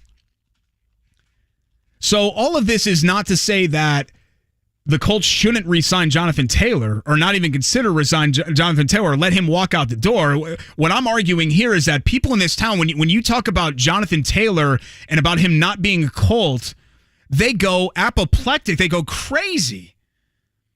What do you mean? JT's got to be here forever. Guys, I don't want Jonathan Taylor here I want the Colts to win. That's what I want. I'm done. Like, I'm not 10 years old anymore. I'm done kind of playing favorites when it comes to this. I want them to win. I don't care who it is. As long as they're wearing a blue jersey and the Colts are relevant and contending for Super Bowls again, great. Sign me up. Awesome. That's what I want. So the Taylor conversation, I think it's just, we're still, and we're moving on from this, thankfully, but we're still stuck in this mindset of like 1985 football where, well, the running game is still really important. You got to run to win in the no, you don't. Well, you got to stop the run. No, you don't. Those stop being like pillars and keys for winning in the NFL a while ago, several years ago. It's nice to have that. It's nice to be able to run. Yeah, it's great. You know, it would be nice to have a pool at my house, but what my house needs is a functional kitchen and bathroom. That's what it needs. It needs the receiver and the pass rusher and the quarterback. It goes without saying. I don't even need to bring quarterbacks into this conversation. Running back is a luxury. Running back is a swimming pool. Be cool to have. I can live without it. My kid's got an inflatable one in the back. We use this like air pump thing. It's filled up in a half an hour, and you get the hose. Boom. There you go. There's the pool. Swim away.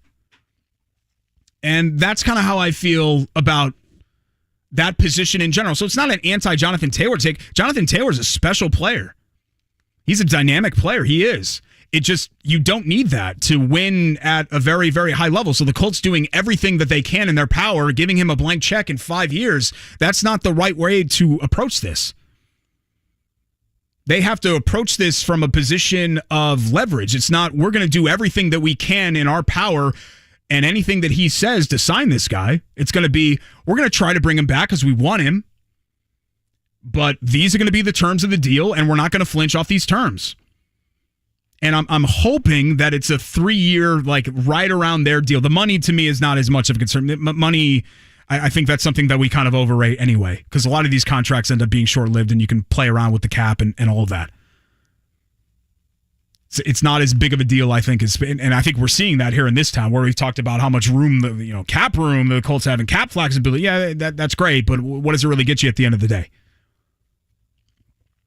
239-1070. Let's talk to Greg on line 1 talking Colts. Hi, Greg. Thanks for calling the show. Appreciate it. It's always a great day when Derek Schultz is on the air. Ha! Your words. Thank you. No, it's cool. First, I wanted to thank you for using the quadruple A baseball player reference. That's not something I don't think a lot of people use that reference too often. But I like the quadruple A or 4A, as you mentioned. Yeah, you don't really hear it anymore, you know? No, but It's great. There are plenty of those guys as a fantasy baseball enthusiast myself. You mentioned earlier about the whole where the NFL is and how it's not the old school part of it, and I wholeheartedly agree with you on everything you said when it comes to Pittman Jr. and Taylor on how to structure those deals and things like that. You want to put a winning product out on the field and not just like, I'm 10 years old and I have fans. Do you feel, though, that from an ownership standpoint, that kind of hamstrings the organization a little bit? Do you feel that Jim Irsay is more of a, man, I love that guy, he's a horseshoe guy, and some of the deals that have previously been made may be excessive in years or money or those kind of things because of the like factor that they have versus what they're producing on the field? Yeah, that's a great point because Irsay has been around for a long time, right? And he kind of strikes everybody as like an old school football guy, like going into the gym with Tony Saragusa, like that type of guy. No, it's a really good point. I think my answer to that, Greg, would be I've been very encouraged with what we've seen since the season has ended about Jim Irsay going back to the background again and back to his previous role of just sort of being, yes, he's the guy that he has to pull the trigger at the end of the day. You have to get the bosses okay, but he's going to trust his decision makers to make decisions, right? And so with Shane Steichen and the way his brain works and how he's approached the game, I think he's a forward thinker and the right guy to have. And I know Ballard with how he's built the team. I think it's just kind of worked out that way. I don't think the Colts stink at pass rusher and wide receiver for lack of trying. I think it's just because they've missed on a bunch of guys like Banagoo and Teray and you know they have put assets towards those positions. It's just that those decisions haven't ended up working for them. Sure. So that's kind of where I am with it. But it's great to hear from you, Greg. Thanks for calling the show. I appreciate it. Irsay last year, in the darkest, to me, the darkest day of last season was the Jeff Saturday introductory press conference, because it was like it was an angry, defiant, arrogant, which I'm not used to seeing from Jim Irsay. It was a different Jim Irsay than I had ever seen before, and I was worried. Oh my God, here's Bob. Here's Dad, and he's taking the reins of the football team, and now he's going to make a bunch of decisions that he's going to end up regretting. And thank goodness, you know, starting with the Saturday, I actually felt bad for Jeff Saturday. Like, we could sit here and talk about, you know, whether he should have never been head coach in the first place, right? I mean, he was put in a no-win position. But I did feel bad for him that night because there was such a negative energy in that room. There was so much anger. Like, I felt like it was a beloved franchise-level Ring of Honor player, and Jeff Saturday, you're introducing him as... Everybody loves Jeff Saturday, right? He's got $1 million smile and those deep blue eyes, and it was just a very, like, angry, dark, black, slamming hand on table kind of night. And I'm glad that we've moved on from that. Every decision that the Colts have made so far this offseason, I think, has been a defensible one, and their process throughout this has been sound. I think they have handled the head coaching situation and the quarterback situation very, very well. And those are two gigantic decisions that need to pan out in its results and all of that. But yeah, I think they've handled it so far well. More of your phone calls, 239-1070. We'll re-rack the headlines of the day. 5 o'clock hour, Bob Kravitz, as well as Charlie Clifford. It's The Ride with JMV. 93.5 and 107.5 The Fan. Hey,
Really appreciate you guys joining us here. Filling in for JMV. This is The Ride, 93.5, 107.5 The Fan. My name's Derek Schultz. Getting some text messages, which is, it's cool. It's fun for me. You know, this is I don't want to be the corny, like, dad joke. Well, it's like riding a bike, but sports radio in this town was such a big part of my life. It was my life, really. It was my career, at the very least, for years and years. Starting with the old ESPN 950 that was not too far from this building, and then to another station that still, I guess, technically exists. It's clinically alive, even though it's pretty much dead.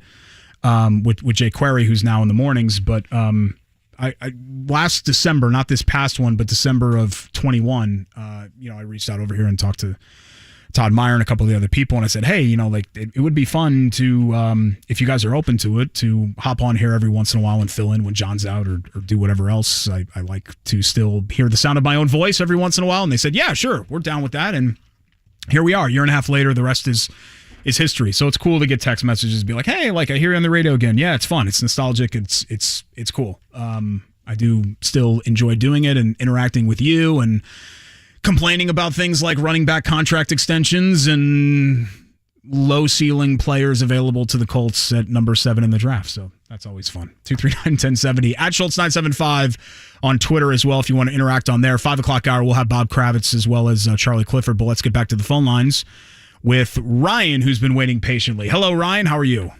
Hey, I'm doing well. Just want to say you're doing a great job filling in for JMV. And, man, we need to get you in that noon slot. I appreciate it. I'm kind of retired, semi-retired, I guess I should say, is my answer to that. Hey, I wanted to talk about the JT situation. Let me preface this with I completely understand your point of view with the contracts for running backs and all that. But what I'm thinking is I'm that 10-year-old kid that loves the player because that guy is, like you said, he's special. And running backs, I mean, you say they don't win you games, but he has. Like, think back to that Patriots game at Lucas Oil 2 years ago. We wouldn't have won that game without him, taking the ceiling off Lucas Oil Stadium with that run at the end of the game. And then I think about Hard Knocks with Chris Ballard talking in the scouting room when he's like, JT, I think that guy's a top 5 player in the league. And it's just, man, I love the dude. I want him to be here forever. But the running back situation with contracts, it sucks. No, and I hear all that, Ryan, and I think it's great. You should absolutely root for players and love players. I mean, that's part of being a fan, right? You buy the jersey and you want to see them stick around because you don't want to have to take the jersey to Goodwill in 18 months. You still see people walking around with like Victor Oladipo Pacers jerseys is like depressing. You know what I mean? Like, oh God, you still got that thing on. So I totally understand where you're coming from, but I guess my blanket statement is that winning cures all of that, right? So yes, you want to have the ties to the individual players, and you want people to have the guys that they're rooting for, and you want them to be there forever. But really, what I want more than anything else as a fan, at least if I'm in those shoes, is to win. And the best thing for winning is, yes, to have somebody like Jonathan Taylor is great, but not to drop everything that you're doing to keep that guy, and essentially sign him to a deal that by year 4, or God, even in some cases with running backs by the middle of year 3, you're starting to regret. And that's just what I worry about. I think this is somewhat of a non-issue because he's 24. And so, if he was 27 right now, this would be, I think, a different conversation. I think the Colts are going to bring him back, and I think Chris Ballard is going to sign him to a deal that makes sense for both parties. I do, at the end of the day. But I still worry about that 4th and 5th year if that kind of comes into the equation. Agreed. Yeah. JT, give us an easy one. Come on, man. Hometown discount. Appreciate it, Ryan. Thanks so much. Yeah, I don't want to, and I'm not trying to step on anybody's love for any player. You should have that love for players. That's what I almost hesitate to say this because there are still probably negative feelings about the 1990s Knicks, but what got me into sports was Patrick Ewing. I had all of his posters, and I loved Patrick Ewing. And back in those days, that was when guys would stay somewhere for basically their entire career, because we're not going to talk about Patrick Ewing ever leaving the Knicks, because squash that from my memory. That never happened. He was never traded. He never played in a Magic jersey. What? That looks ridiculous. Patrick Ewing would never be in a Seattle Supersonics jersey. So I get it when it comes to players like that. But the only thing that I'm invested right now in, if I'm the Colts, is just win. Not an individual player, team. Win. Contend. Be relevant. I want to go back to Star Wars numbers. Remember in this town when we talked about, oh, God, they only won one Super Bowl.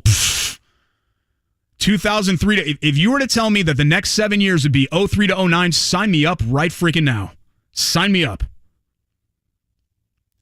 I would be thrilled if that would be the next 7 seasons for the Colts. Thrilled. And it's a shame that we took that era for granted here.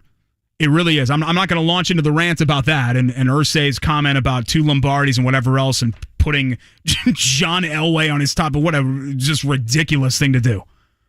John Elway above Manning. Come on. I mean, give me a break.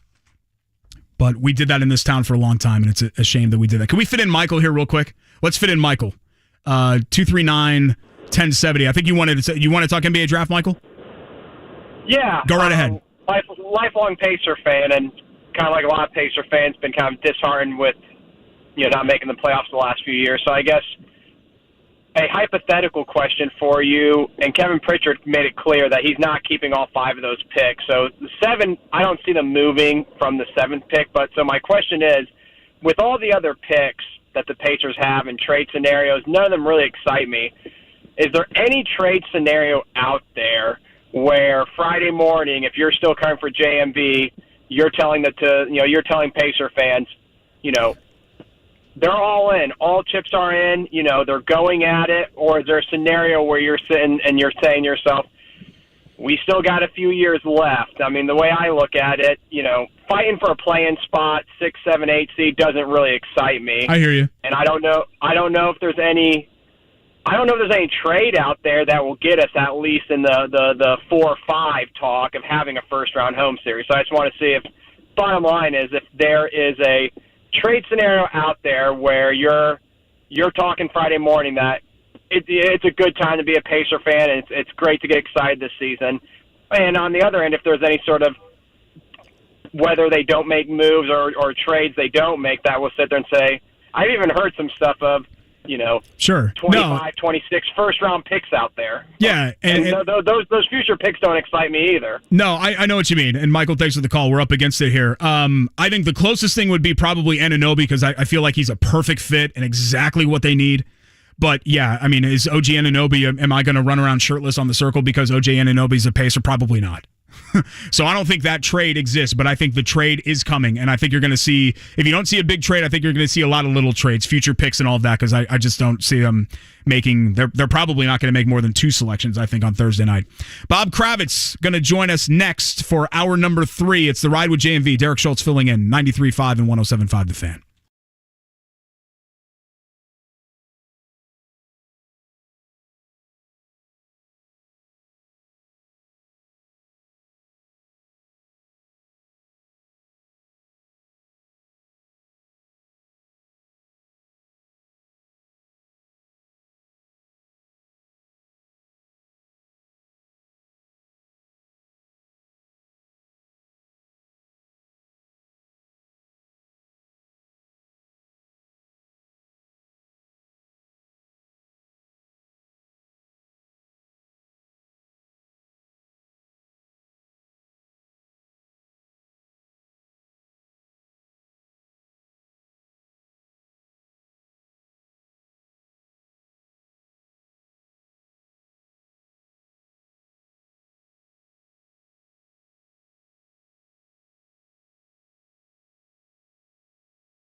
Happy Tuesday. Thanks for making us a part of it. It's The Ride with JMV, 93.5, 107.5 The Fan. I'm Derek Schultz filling in. I believe John will be back tomorrow. Is that right, James? Yeah. So extended 4-day Father's Day weekend.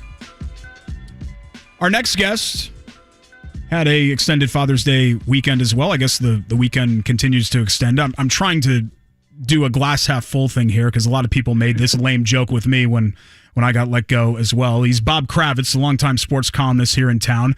Honestly, Bob, if I were you, I would have just gone to like the Jersey Shore for the next month. So I appreciate you doing this call at all. Oh, not a problem, man. I actually went to Saugatuck, Michigan this past weekend. Nice. And we're doing the Jersey Shore in July. Nice. It's been many, many years since I've been down the shore, but it's a great time. I know you've been through this before, and people know that it's not a reflection on your great work. It's just some person in some office somewhere crossing off numbers on a sheet or deciding to pivot and do a new thing, whatever the Athletics deciding to do. That said, does it still kind of sadden you that this is just life in sports media, that we've all kind of accepted that just one day you're going to get some random phone call that, hey, guess what, we're going in another direction? Yeah, it's hard. It's hard to tell young journalists that this is something they ought to pursue because it's just a crazy time.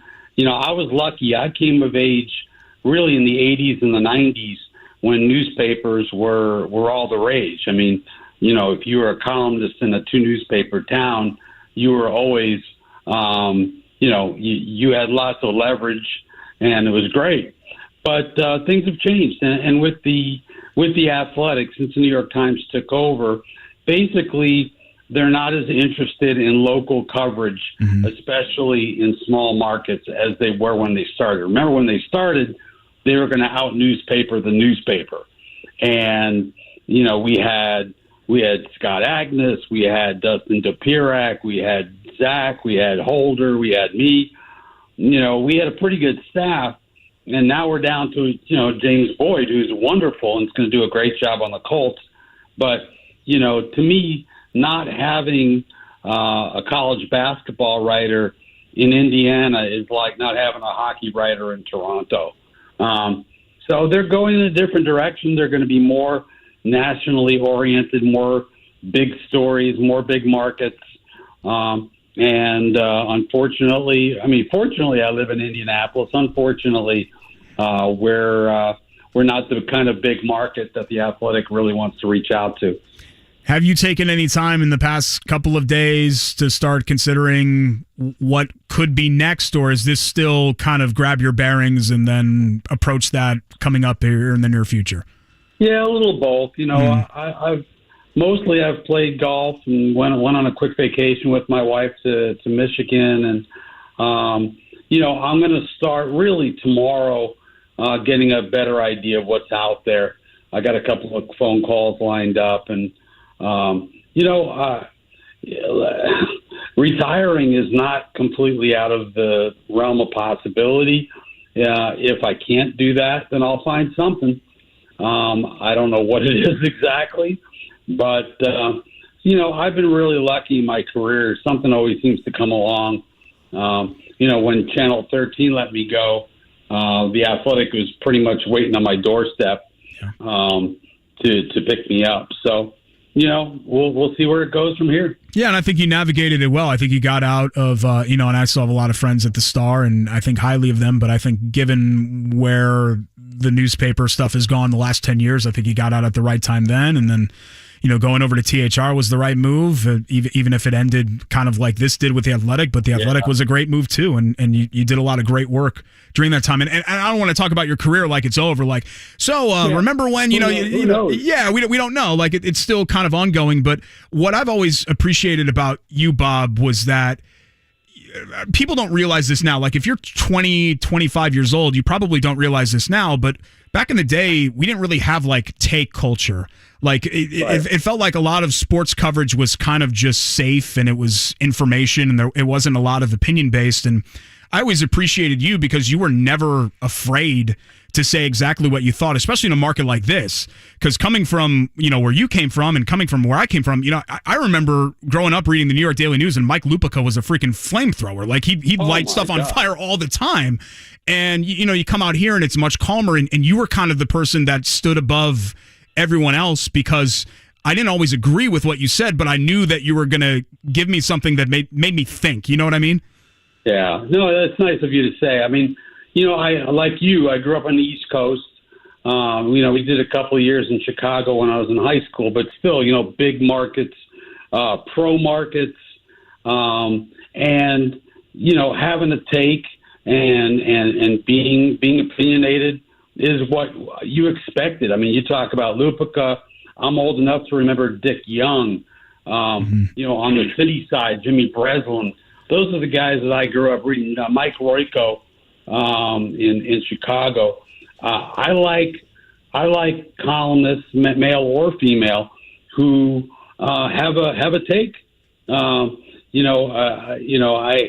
don't like the hot takes, but I think a column should leave a mark, and I hope that I've done that more often than not over the last couple of years. We're talking with longtime sports columnist here in this town and elsewhere, Bob Kravitz, here on The Ride with JMV 93.5, 107.5 The Fan. I'm sure a lot of people have asked you what you're most proud of during your sports writing career, but I was always kind of curious. What's something that you wrote that you regret? And I'm not talking about a prediction. I just mean something that you look back and you said, you know what, knowing what I know now, that probably wasn't fair of me to say that at the time. It's funny. I kind of write the column and then I move on to the next one, so I don't spend a lot of time thinking about it. But just talking about stupid columns in 1990, maybe it was 5 or something. I wrote that it was time for the Broncos to move on from John Elway. How'd that work out for you, Bob?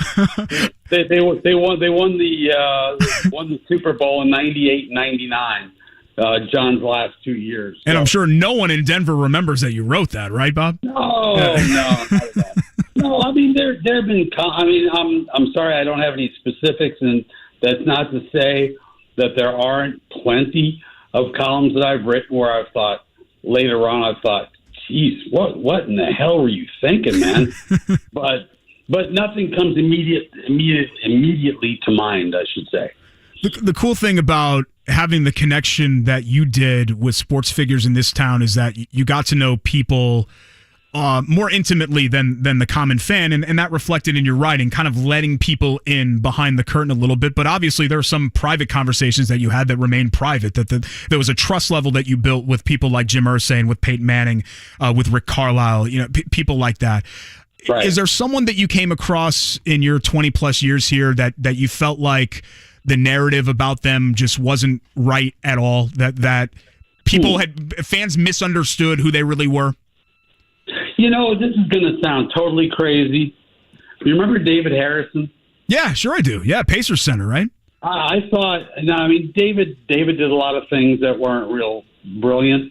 He had some issues, but I always thought he was just such an incredibly intelligent guy who had so much on the ball.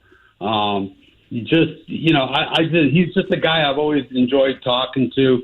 I thought that he was, and I'm sure I had something to do with it, but I thought that he got a tough rap. I honestly, I'm not a big fan of Carson Wentz, but I thought that he got something of a bad rap in this town. I don't think he's evil incarnate. As we're seeing now, he probably was a better choice than Matt Ryan. So, there's been a number of people. I've gotten to know. It's not like we sit around and shoot the crap and drink a couple of beers, and I haven't done that with too many athletes, but enough to get to know some guys. And I always thought that David was a really sharp dude, and I really liked him. I think you could actually lump a lot of Pacers in there. Like, I think about, not that I knew that we were best friends or anything, but Steven Jackson had far more depth and intelligence than I think people realized at the time. Absolutely. Good choice. Yeah. Good choice. I wish I'd come up with that. I've talked with Steven for some stories that I've done over the last couple of years, and I always enjoy talking to him. Super smart. I disagree with some of his takes on things, like his take on the John Morant deal, I think is idiotic. But I still really like him a lot. Having this job that you've had, it's so glamorous on the outside looking in, where people are like, wow, you're doing something that I've always dreamed of doing. So I don't think this computes for people that weren't in the business. But part of you, Bob, the last couple of days, is it nice to not have to worry what am I going to write about next? Oh, it's so liberating. Now that's not going to last much longer. There's only so much golf a human being can play. Sure. But I was watching something the other night. I don't remember if it was NBA or what it was. But I was watching something. I thought, I don't have to have a take on this. And it seemed really just liberating, the Pacers in the draft on Thursday. I don't have to go. I don't have to have a take on, whether I think Jarace Walker is a good pick or Hendricks or whoever it might be. So yeah, it's been fun. It's been a lot of fun.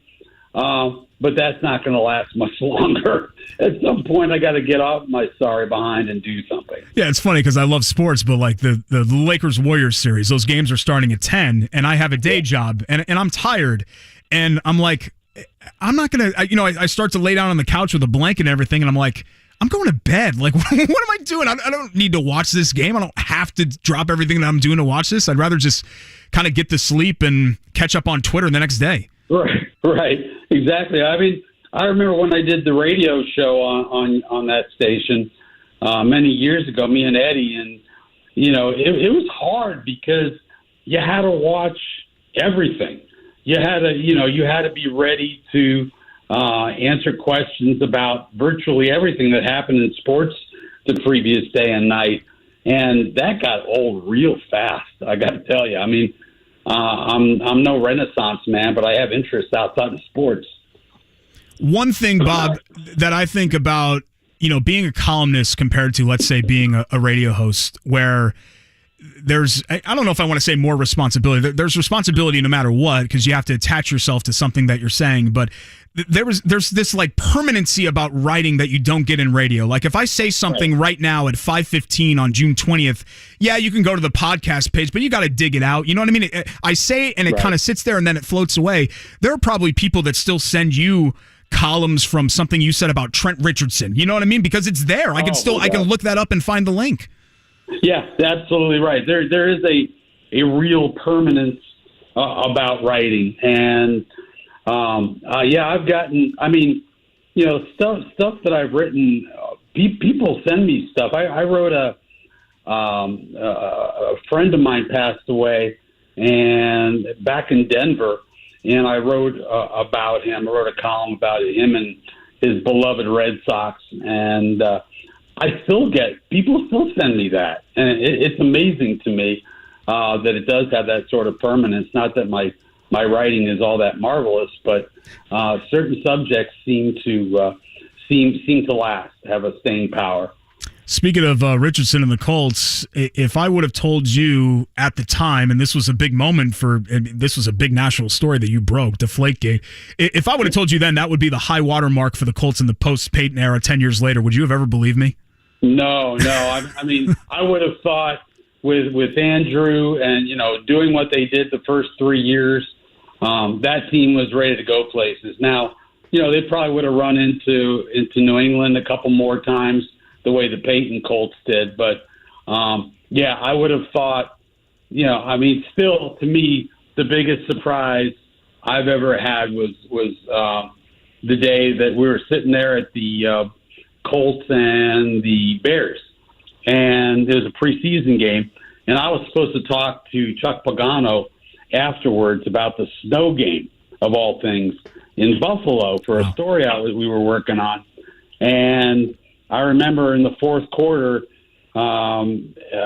we see the tweet from Adam Schefter saying that Andrew Luck is retired, and I just thought, you have got to be kidding me. I mean, I thought that he would leave a little early, but not that early, because he has so many other interests. I'm looking for the blue check. I'm like frantically refreshing the screen. I picked up my phone and I checked my phone on Twitter to make sure that it was is this the Adam Schefter? This isn't like that. Remember that dude had that Adarn Schefter? Adarn Schefter. He got me once. That bastard got me once. He got me on a trade, I don't know if it was a trade, but it involved Dwight Freeney. And Adarn Schefter got me. He got all of us at some point. People. He did. But I showed it to Zach Kiefer and Stephen Holder, and we're just double checking to make sure the blue check mark is there and that it's the right Adam Schefter, and we're like, holy crap, this is going to be a long night. Good news for the Colts, and you tell me if you agree with this, Bob. The one thing that always kind of gives me hope, and I know they've been caught in this, as we've mentioned, this purgatory here, like the last 9 or 10 years, kind of stuck in the middle, is that I think Jim Irsay, for some of his flaws, and he's a flawed man, I think he would admit that too, his number one thing is he wants to win. And in sports today, especially when you talk about like Major League Baseball, that's not always the case with ownership. No. And that's what always kind of renews my faith in the Colts every year. Like, I keep thinking that they're going to get back because Irsay is going to do everything that he can to win again. Well, as long as he doesn't pull the kind of nonsense he did last year. That's right. I mean, last year he was completely out of line, getting involved and trying to mandating that Ellinger plays, and it was a disaster. But yes, by and large, Jim Irsay is one of the best owners in professional sports. You know where his heart is. Even if you go back to the day when there were questions about the stadium, he wanted to stay where he was. He had no burning desire to build a new arena or build a new stadium. So, I mean, I think Jim's heart's in the right place. Sometimes his brain gets in the way. But by and large, I think Indy is very fortunate that we have Jim and Herb Simon. Herb won't spend the money that Jim does, but it's still important to have those kinds of owners in town. Last thing here, Bob, it sounds like from what I've heard from you is that you're not going anywhere as far as you're going to stay in Indianapolis. Oh, yeah. And I think you know this too, not being from here. The first thing that I learned living in Indianapolis was how important it was to people in Indianapolis that people not from Indianapolis really love Indianapolis. And I know that you've kind of, part of your writing has been kind of this snark, right? Which I love. And I know not everybody loves that, but that's kind of, I think, what made you great about being negative when you felt like it was time to be negative and holding people accountable, but also kind of using that snark and all of that in some of your writing. That said, Indianapolis is a special place to you. I know that. I know of that from your words and all of that. What does it mean that you had so many great stops in your career? Denver, Chicago, Sports Illustrated, everything, the national platform that you were able to do these 23 plus years. If it is indeed just 23 years in Indianapolis, what's that mean? Well, I mean, it's home. It's home. And, we've got great friends here. My older daughter and her husband live here. Unfortunately, my younger one and her husband live out in Seattle, which is annoying. But, no, I love this place. Do I wish we had a National Hockey League franchise? Yeah. I would love that. And I'd probably be doing a Substack just on the hockey team. But, no, it's been a great town, and we feel so fortunate. My wife and I were talking about this weekend, that we got to raise our kids in Indiana. Politically, It doesn't line up with the way I look at the world necessarily, but the people are so kind, and I just, there's no place I'd rather be, honestly, at this point in my life. Well, appreciate you, Bob, for coming on the show here. And, I've always considered you a friend, but I'm a fan more than anything else. I think I told you that via text. Always been a fan of your work and your honesty and your talent. And whatever happens from here, whether it's going to Jersey Shore for the next 10 years, that'd be fine too. But I hope that we hear from you again in the sports media space. That's for sure.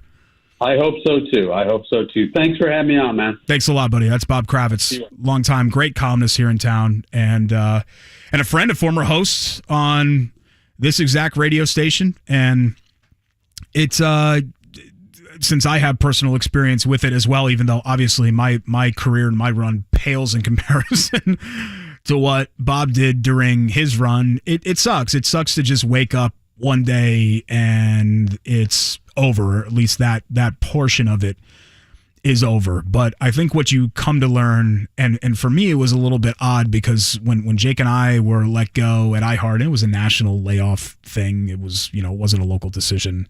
Our bosses, in fact, tried to bring us back. Not that helps because you're still without a job, right? But it was weird for me because that happened right before March of 2020 and COVID, and there was a mental recalibration for me right after that anyway. So it's I lose my job, and then 6 weeks later the COVID shutdowns and the pandemic happens, and it's all these things kind of happening at once. But kind of coming out of it, and the what I learned portion about going through it was that this stuff just doesn't matter. Calling yourself a sports columnist, it's a great job. It can't be who you are. Calling yourself a sports radio host, it's great. It's a lot of fun to have that job. That can't be who you are. You've got to make yourself about other things. And to me, being a dad and being a husband, and I'm sure I speak the same for Bob, that's what you are. This stuff is just kind of what you do. It's very, you think of yourself as very important when you're in it. My opinion matters. People are interacting with me. People are stopping me at Kroger. So that means that I am important. Yeah. Then it goes away, and then it's over. And then nobody recognizes you in the dairy aisle at Kroger or Meijer anymore. And you realize, hey, that's actually kind of cool, because I don't want to get stopped at 9 a.m. in pajama pants and a hoodie and a backwards hat to talk about what the Colts are going to do with the 4th pick in the draft by some stranger. I'd rather just get my yogurt and get my shredded cheese and leave. And now you can do that. I don't know. Maybe Bob gets recognized no matter what. But it's kind of the blessing and the curse of Indy being the world's smallest big town is that, there are like 850,000. I haven't looked at the population rate. I know it's spread out because of Unigov and all of that. But there's almost 1 million people here, right? And you still go to the grocery store and you see people that all the, like, not neighbors, but like just people that all the time. It's crazy. I can't imagine that happens in like Chicago, New York, and LA, and some of those other like big mega metropolises. Charlie Clifford has moved on from Indianapolis to Cincinnati, and he is joining that sports market at a really fun time. Reds playing great baseball. They're in first place, if you can believe it. 9-game winning streak. On fire right now. The Bengals on fire right now as well. Lots of things cooking in Cincinnati. We'll talk to Charlie in his new-ish home when we come back. It's The Ride with JMV. Derek Schultz filling in on 93.5 and 107.5 The Fan.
Rolling right along here.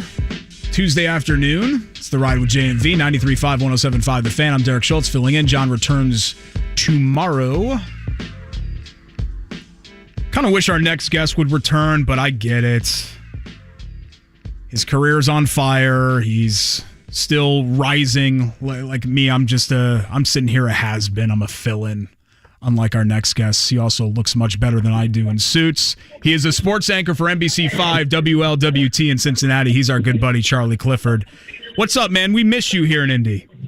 Schultz, I miss you. I was waiting to see. It's never a dull intro with Derek Schultz at the controls of the rocket ship. And how dare you say that rocket ship has run out of jet fuel? You're just leaving the stratosphere here. Congrats on all the success with Purdue, man. Yeah, man. It's been fun. It's obviously a different realm, but it's been fun, and it is nice to come back and do this every once in a while, hop on the bike and make sure that you can still ride. I don't know if you're a good luck charm or what, but, man, you get to Cincinnati, and suddenly, the Bengals were already on fire, but the Reds are playing like the Johnny Cueto, Brandon Phillips days. What's gotten into them?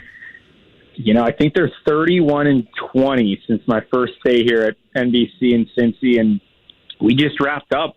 Great timing here. Talked to General Manager Nick Kroll, who made it very clear the Reds very open to being buyers at the trade deadline later next month. There is no hiding from the fact that the team has surprised everyone, even in its own city. But that's not going to stop management, which this is a big eye-opener for many Reds fans, from potentially spending some money here. Really, the starting pitching is where that starts. That would be the number one priority by a country mile at the moment. This lineup continues to hit on a nightly basis. Lefties, righties, they're electric on the bases, but it looks like for the first time, remember, since he hasn't won the NL Central since 2012, it looks like they're going to go all in terms of trying to get this team back to the postseason this year. Yeah, and I'd be lying if I said that I was kind of following all of the happenings in Dayton and Chattanooga and Louisville and their farm system. I do know that Elly De La Cruz was in the Futures game. I remember seeing that, but then I hadn't thought about him for a while, and now he bursts on the scene, and he's like a household name. What kind of dude is he? Because as a player, man, he's electrifying. He's so fun, Schultz. He does not appear to be stressed. Even his first day up, Olivia Ray, who I know many of you missed in Indy as well, went down, did a feature with him in Louisville about 10 days before he ultimately got called up. He is as calm of a young baseball player as you'll meet, and he's looked the part. He's had some struggles in terms of hitting for average, I guess, in the early going, but if he puts the ball on the ground, it is probably the most interesting, electrifying 3 to 4 seconds in baseball right now, watching him fly down to first base. And, of course, everyone, he is the future. It is around him, but putting Votto back in the mix last night, really gives this team that veteran voice, because they aren't going to, this isn't going to be an 8-game win streak, 9-game win streak, 10 straight. There's going to be bumps in the road. So getting Votto back and healthy, I think, is going to be key for this summer. I know you, even before you entered the market, you obviously had a familiarity with Cincinnati because of your wife's ties there and being from there and spending a lot of time there. So I feel like I can ask you this question without kind of putting you on the spot. I always sort of viewed, as now that the Bengals have come back and they're a competent, and in fact they're a contending franchise now, I always kind of viewed Cincinnati as being a good complementary town. There aren't a lot of towns left where you would say the baseball team gets as much love as the football team. But am I right in saying it's not really a football town or a baseball town? It's just kind of it's a both teams town, is it not? I think that's the way it had been. In the last 2 years, that dynamic shift was taking place. So really, I think if you were on the inside on the Reds, you had to feel like your backs were starting to get a little against the wall. I mean, there wasn't a ton of buzz this offseason. They lose 100 last year. Votto's going to the last year of his deal. You look at the division and you thought St. Louis was clear and away going to be the team. But, yeah, to your point, you just got to look up at the stadium to know how long this franchise has been here. The longest tenured franchise anywhere in baseball, and the 70s are still on the minds of everybody. And now you have a homegrown young team none of these players were traded for. No one was signed for big dollars. These are guys that international scouts found, college scouts found, pro scouts found through trades. I mean, it's a Ted Lasso-ish deal, and it's going to make for a really fun summer out here. We're talking with Charlie Clifford, sports anchor for NBC5 in Cincinnati. Reds in first place.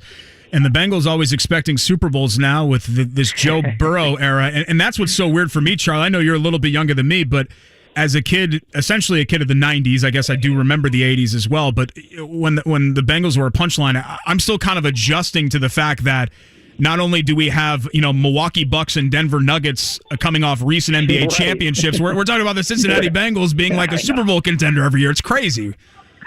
I'm with you. I'm trying to figure it out, too. It's like, is the talent just so good now across all the leagues? I certainly think that's the case in the NBA. Like, these super teams you aren't going to be able to put them together anymore. No. It takes more than three good players to win something. The talent's just too good. And you're right. I mean, the whole Bengals deal, it's still fever pitch out here. I mean, I wasn't around. You were when Peyton and Marvin and Edge and Reggie got the band together and were able to keep it together through the salary cap. But just with how much offensive firepower there is, it really feels like a similar story for a franchise that was just looking for, some bit of positive momentum, and to have things fall into place the way they did through, again, the draft. It's just, you can't go anywhere without seeing people with Bengals gear, and that's, it's really lifted the Reds, and it's lifted the Major League Soccer program team here too. Another first place team. So, things are cooking. There's not much to complain about here if you're a fan, as you can tell. 6 weeks from now will be training camp, so we're kind of entering what would be the quote-unquote dead portion of the season for NFL teams. But if I were to ask you the biggest question mark for the Cincinnati Bengals entering 2023, what is it? That's good. Secondary, specifically the safety spot. Again, it's like if you don't follow this team, if you're watching them every week, maybe these names aren't household names, but they lost Von Bell and Jesse Bates. They're two starting safeties, and they're going to go a little younger back there. So I think any time when you're asking the question that every team is in the AFC, how do we get past Pat, Josh, Lamar, Aaron Rodgers, the back half of your secondary, is any team really comfortable knowing, those names? And ultimately you're going to have to knock off multiple to get to the Super Bowl in Vegas. So, yeah, I think it starts in the secondary. They brought in Orlando Brown Jr. to play left tackle, big money, stolen from the Chiefs. That was a huge story here. So I think the offensive line woes that have really been the one constant throughout Burrow's time. The expectation is that's going to be solidified, and they've paid a premium for it. I know Chris Ballard was trying to do the same thing organically, and I hope for his sake and the Colts' sake that now the quarterback part of the equation is figured out for a few years. How's he looked? What's the word? Yeah, up and down, but what you would expect. Also, it's June 20th, so I'm not ready to have a take yet. No, that's refreshing. Honestly, it's like this is. I'm sure they were doing the same thing they had been the last 6 years when I was out there. I mean, I don't know how you come up with an evaluation with what they're being asked to do in June. I mean, it's just crazy. Yeah, and as you mentioned, I mean, life in the AFC is pretty tough when you have the first, second, third, fifth, sixth, seventh, eighth, ninth, 10th, 11th best quarterback all in your conference. You know what I mean? So it's not easy. Wow, yeah. You're slighting Jalen Hurts here. The Philadelphians of Indianapolis are. No, you're right though. It's crazy how stacked that side of the bracket is, and but just when you assume, it's going to be AFC or bust, something crazy will happen, and but I'm sure we'll all be wrong again. So we'll see. We're talking with Charlie Clifford, sports anchor, NBC5 WLWT in Cincinnati. It's The Ride with JMV, 93.5, 107.5 The Fan.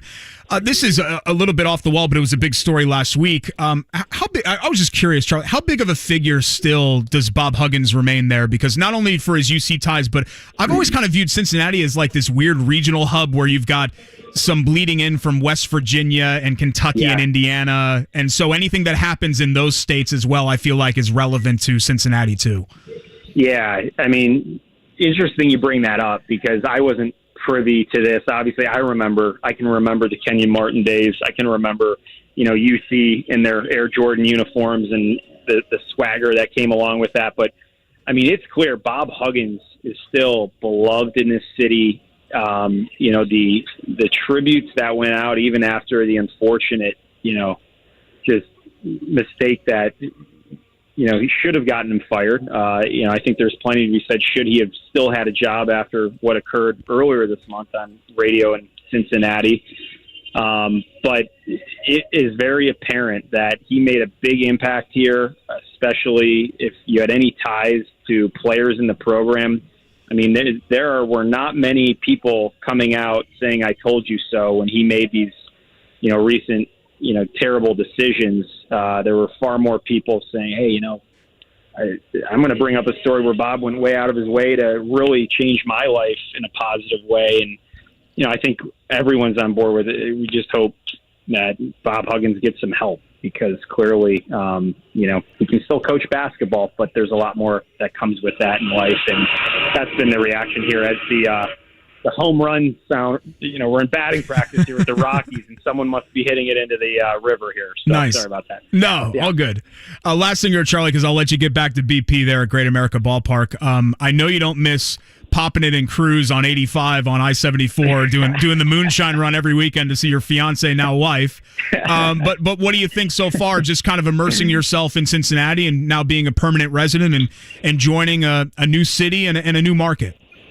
Well, first, I miss Indy a ton, and that starts with AC and Ross and Jason and Brian and Angela and everybody, in that sports room at Channel 8. I mean, we had so much fun, and that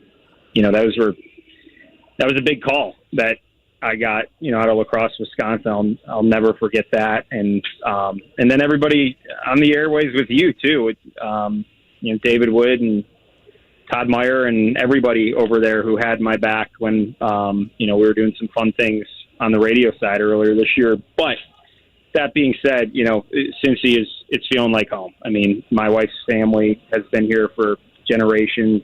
They're still here.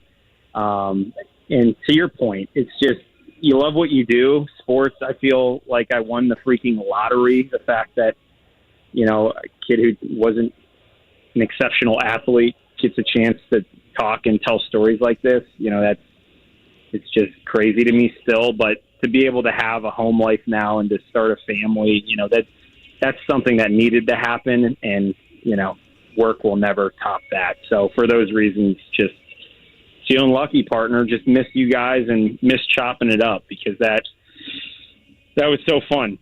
But you're not far, and I expect you to be making a summer trip down here, maybe with Phil Sanchez, to catch a little baseball at some point. Yeah, we're doing that at some point for sure. It's a great weekend trip. It's such an easy drive, and I'll give you a shout whenever I'm in Cincinnati there at Char Cliff, Char _Cliff, CHAR on Twitter. And like I mentioned, NBC5 WLWT. So proud of you and all your success, brother. Keep killing it out there, and hope to run into you soon. Appreciate you, Chelsea. Love you, and boiler up. Keep up the great work. That's right. Still feels weird saying that, but yes, indeed, boiler up. That's Charlie Clifford. That's what's fun about this job, my day job with Purdue, is kind of trolling all of my friends that I went to IU with. And we did the IUPUI. IUPUI had the big announcement over the summer, last August, before I started with Purdue, that they were splitting Purdue University in Indianapolis, IU Indianapolis, into separate things. And that resolution was actually last week on Wednesday, where the presidents of the university, Pam Whitten for IU and Mung Chang for Purdue, signed it. And so I went to University Center on the campus there and had a suit on with a Purdue lapel pin, and my old IU roommate's like, "What the hell are you wearing? What is that? Where'd you get that?" And it's like, dude, like they sign my paychecks now. Like, what am I supposed to do? I'm not the same person that I was 20 years ago, screaming at Tom Coverdale and Dane Fife and Jared Jeffries. Like, it's over. That was the time of my life, and now here's the new time of my life. And Charlie enjoying his new time in Cincinnati, and I'm thrilled for him. I always thought the second that he got here, I was like, that he's going to He's going to go places. And what's cool about Indianapolis, particularly in TV, is that you've had a lot of people that have gone on and gone to different markets and really thrived. And Ashley Adamson with Pac-12 Network, Olivia, who joined him ironically at NBC5 and WLWT, Wish has had a lot of people that have gone on and done great things. And then you have the people here that have been successful here and that have stayed here. And you know, Chris Hagen's been here 20 plus years. AC and Anthony Calhoun's been here 20 plus years. Dave Calabro's been here 20 plus years. Dave First, before he moved on to IndyCar, he was here 20 plus years. There's a reason for that. People enjoy this market. It's a great sports town. There's great sports fans here. It's a lot of fun. It's a lot of fun to work in sports here in this town. And you know, Charlie's path from Wish and to Cincinnati was probably a little bit more of an unconventional one, but I'm convinced that he's going to succeed there, and he's already succeeding there as many ex-Indy alumni have done. I mean, look at Taylor Tannenbaum and with ACC Network and Trisha Whitaker and you know, Megan McEwen. There have been a lot that have gone on and done great things elsewhere, and we miss them, and you know, it sucks not having them around in the Colts press conference room or on road trips. I didn't do a lot of traveling, but for the TV people, they all traveled together and ate together and drank together, and sometimes had you know, were in the same hotel or whatever else, and you miss that camaraderie. What I've always kind of liked about this market is that it's competitive, and everybody, you know, if you're on 6, 13, whatever station you're on, you want to do well, you want to be number one. You know, I wanted to be number one when we were doing afternoons with Jake, Jake and I on a competing station, but I always considered JMV a friend. And I know Jake and him are tight. They're like BFFs. They talk all the time. And that was before Jake started working here with him. And I always thought that was kind of cool about Indy, because there are a lot of markets where the people on the radio, competing radio stations, competing papers, competing TV, say they hate each other. Can't be in the same room with one another. And luckily, we don't really have to do that here. You know, who's your hospitality and all that cheeseball stuff. But it's true. It's nice. And that's the reason that they, I think, let me back here in the first place. 239-1070, going to wrap up the show next. We've got tickets to give away. Let me make sure that I get this right. Squeeze and the Psychedelic Furs. Hell yeah. Sign me up. September 22nd, Brown County Music Center. We'll do that coming up before the close of the show, the last segment of the show. Here on The Ride with JMV. I'm Derek Schultz filling in 93.5 and 107.5 The Fan.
Back for a final time here, The Ride with JMV, 93.5, 107.5 The Fan. I'm Derek Schultz. Appreciate you guys joining us. And for all the nice tweets. I'm not going to be the guy that retweets every compliment. Plus, nobody has mentioned how handsome I am yet. But I appreciate the I appreciate the nice words. It's nice to hop back on the bike every once in a while and get back on the radio airwaves here in a city that I love, and sports fans that I love, and listeners that I love. This music that you're hearing right now is from Squeeze and the Psychedelic Furs. We got tickets to give away. James is going to pick caller number 9, 239-1070. September 22nd show, Brown County Music Center. If you want tickets to that, give us a shout. 239-1070, caller number 9 to see Squeeze and the Psychedelic Furs. Let's fit in Turnbuckle Bill because he's VIP, and I feel like Bill always calls when I fill in here, and I appreciate it because I miss seeing you, Bill. I miss KSR. It's not even going to be in the same spot at 56 and Keystone anymore. They're moving up the road. What? Yeah. I had not heard that. They're going to be in the old Birdies location starting in a couple of weeks here. So I don't know if they have a firm date on when they're going to. I haven't talked to Larry. I went in there the last night, and I texted Larry a couple of weeks ago, but I haven't talked to him since, so I don't know if that plans have changed. But they were targeting July, Old Birdie's location, like 71st and Keystone over there. Well, best of luck to Larry and the whole crew. We're going to have a Query and Schultz reunion over there. Hell yeah. It has to happen. That'd be fun. I'll talk to Matt Lakin and everything. We'll see if we can get that together. But yeah, I wanted to comment on the Pacers. I like Isaiah Jackson and I like Jalen Smith, and I haven't seen enough of them to know what kind of valuable trading commodity they may be. But if we have to get a superstar, we have to get a Dame Lillard, which we're not. We'd have to get that kind of player to start letting go of too many draft picks and too many young players. But Portland might be somewhat agreeable to that. I mean, they might be agreeable to let go of Dame Lillard if they get a lot of draft picks and they get some young talent. But I wanted to say one more thing about this day. This day was very traumatic to me back in 1975, and I know millions of other people throughout the globe. It was traumatic for them too. But I watch a lot of movies, and that summer there was a couple of movies that came out that were really high in pop culture and really changed people's lives and changed careers around, especially for, I believe it was Steven Spielberg. But the movie Jaws came out in 1975 on this day, and for the 4th of July, our family was going down to Florida. So we went down to Daytona Beach, and the music and the girls swimming at night and everything that goes along with seeing the movie Jaws. As an adult man, I'm not afraid to admit that summer when I went into the ocean, I made sure I could see my knees. Yeah, man. I didn't get to, and there was a lot of people like that. I don't blame you at all. I mean, Quinn's speech when he's talking about the USS Indianapolis and the sharks coming through, it's like the most haunting thing in any movie. I think that part is actually far worse than when, sorry, spoiler alert in case you haven't seen it. And Bill, thanks for the call. We got about 2 minutes here. Far worse than him getting chopped up and eaten up by the shark, by Jaws, is that speech. It's awful because it's actually true. That the survivors of USS Indianapolis had to deal with that. I actually read a book on it recently, and it's fascinating. But yeah, Jaws messed me up when I was a kid. There were a lot. It messed me up when I was a kid. My dad really liked horror movies, so that was a problem. And then there were other things that happened that just scared me to death, and I never touched it or whatever else, like Len Bias. I don't think I'm alone in saying that, like Len Bias and cocaine, because you thought your whole life, oh my God, he did cocaine once and died, and then you kind of found out, yeah, maybe it wasn't just once. So the things that happen, like pop culture things or happenings as a kid, can scar you for a long time, and I know that definitely happened to me. Sorry, that's a weird way to end the show, talking about Len Bias and shark attacks. But thanks to Bill, always random, and great hearing from him. Great hearing from all of you Appreciate John letting me fill in today. Appreciate our guests, Greg Rakestraw, Bob Kravitz, Tony East, Charlie Clifford. You can check it out on the podcast page. Thanks to James Adams. And thanks to all of you. We'll see you next time. The Ride with JMV, 93.5, 107.5 The Fan. Have a great night.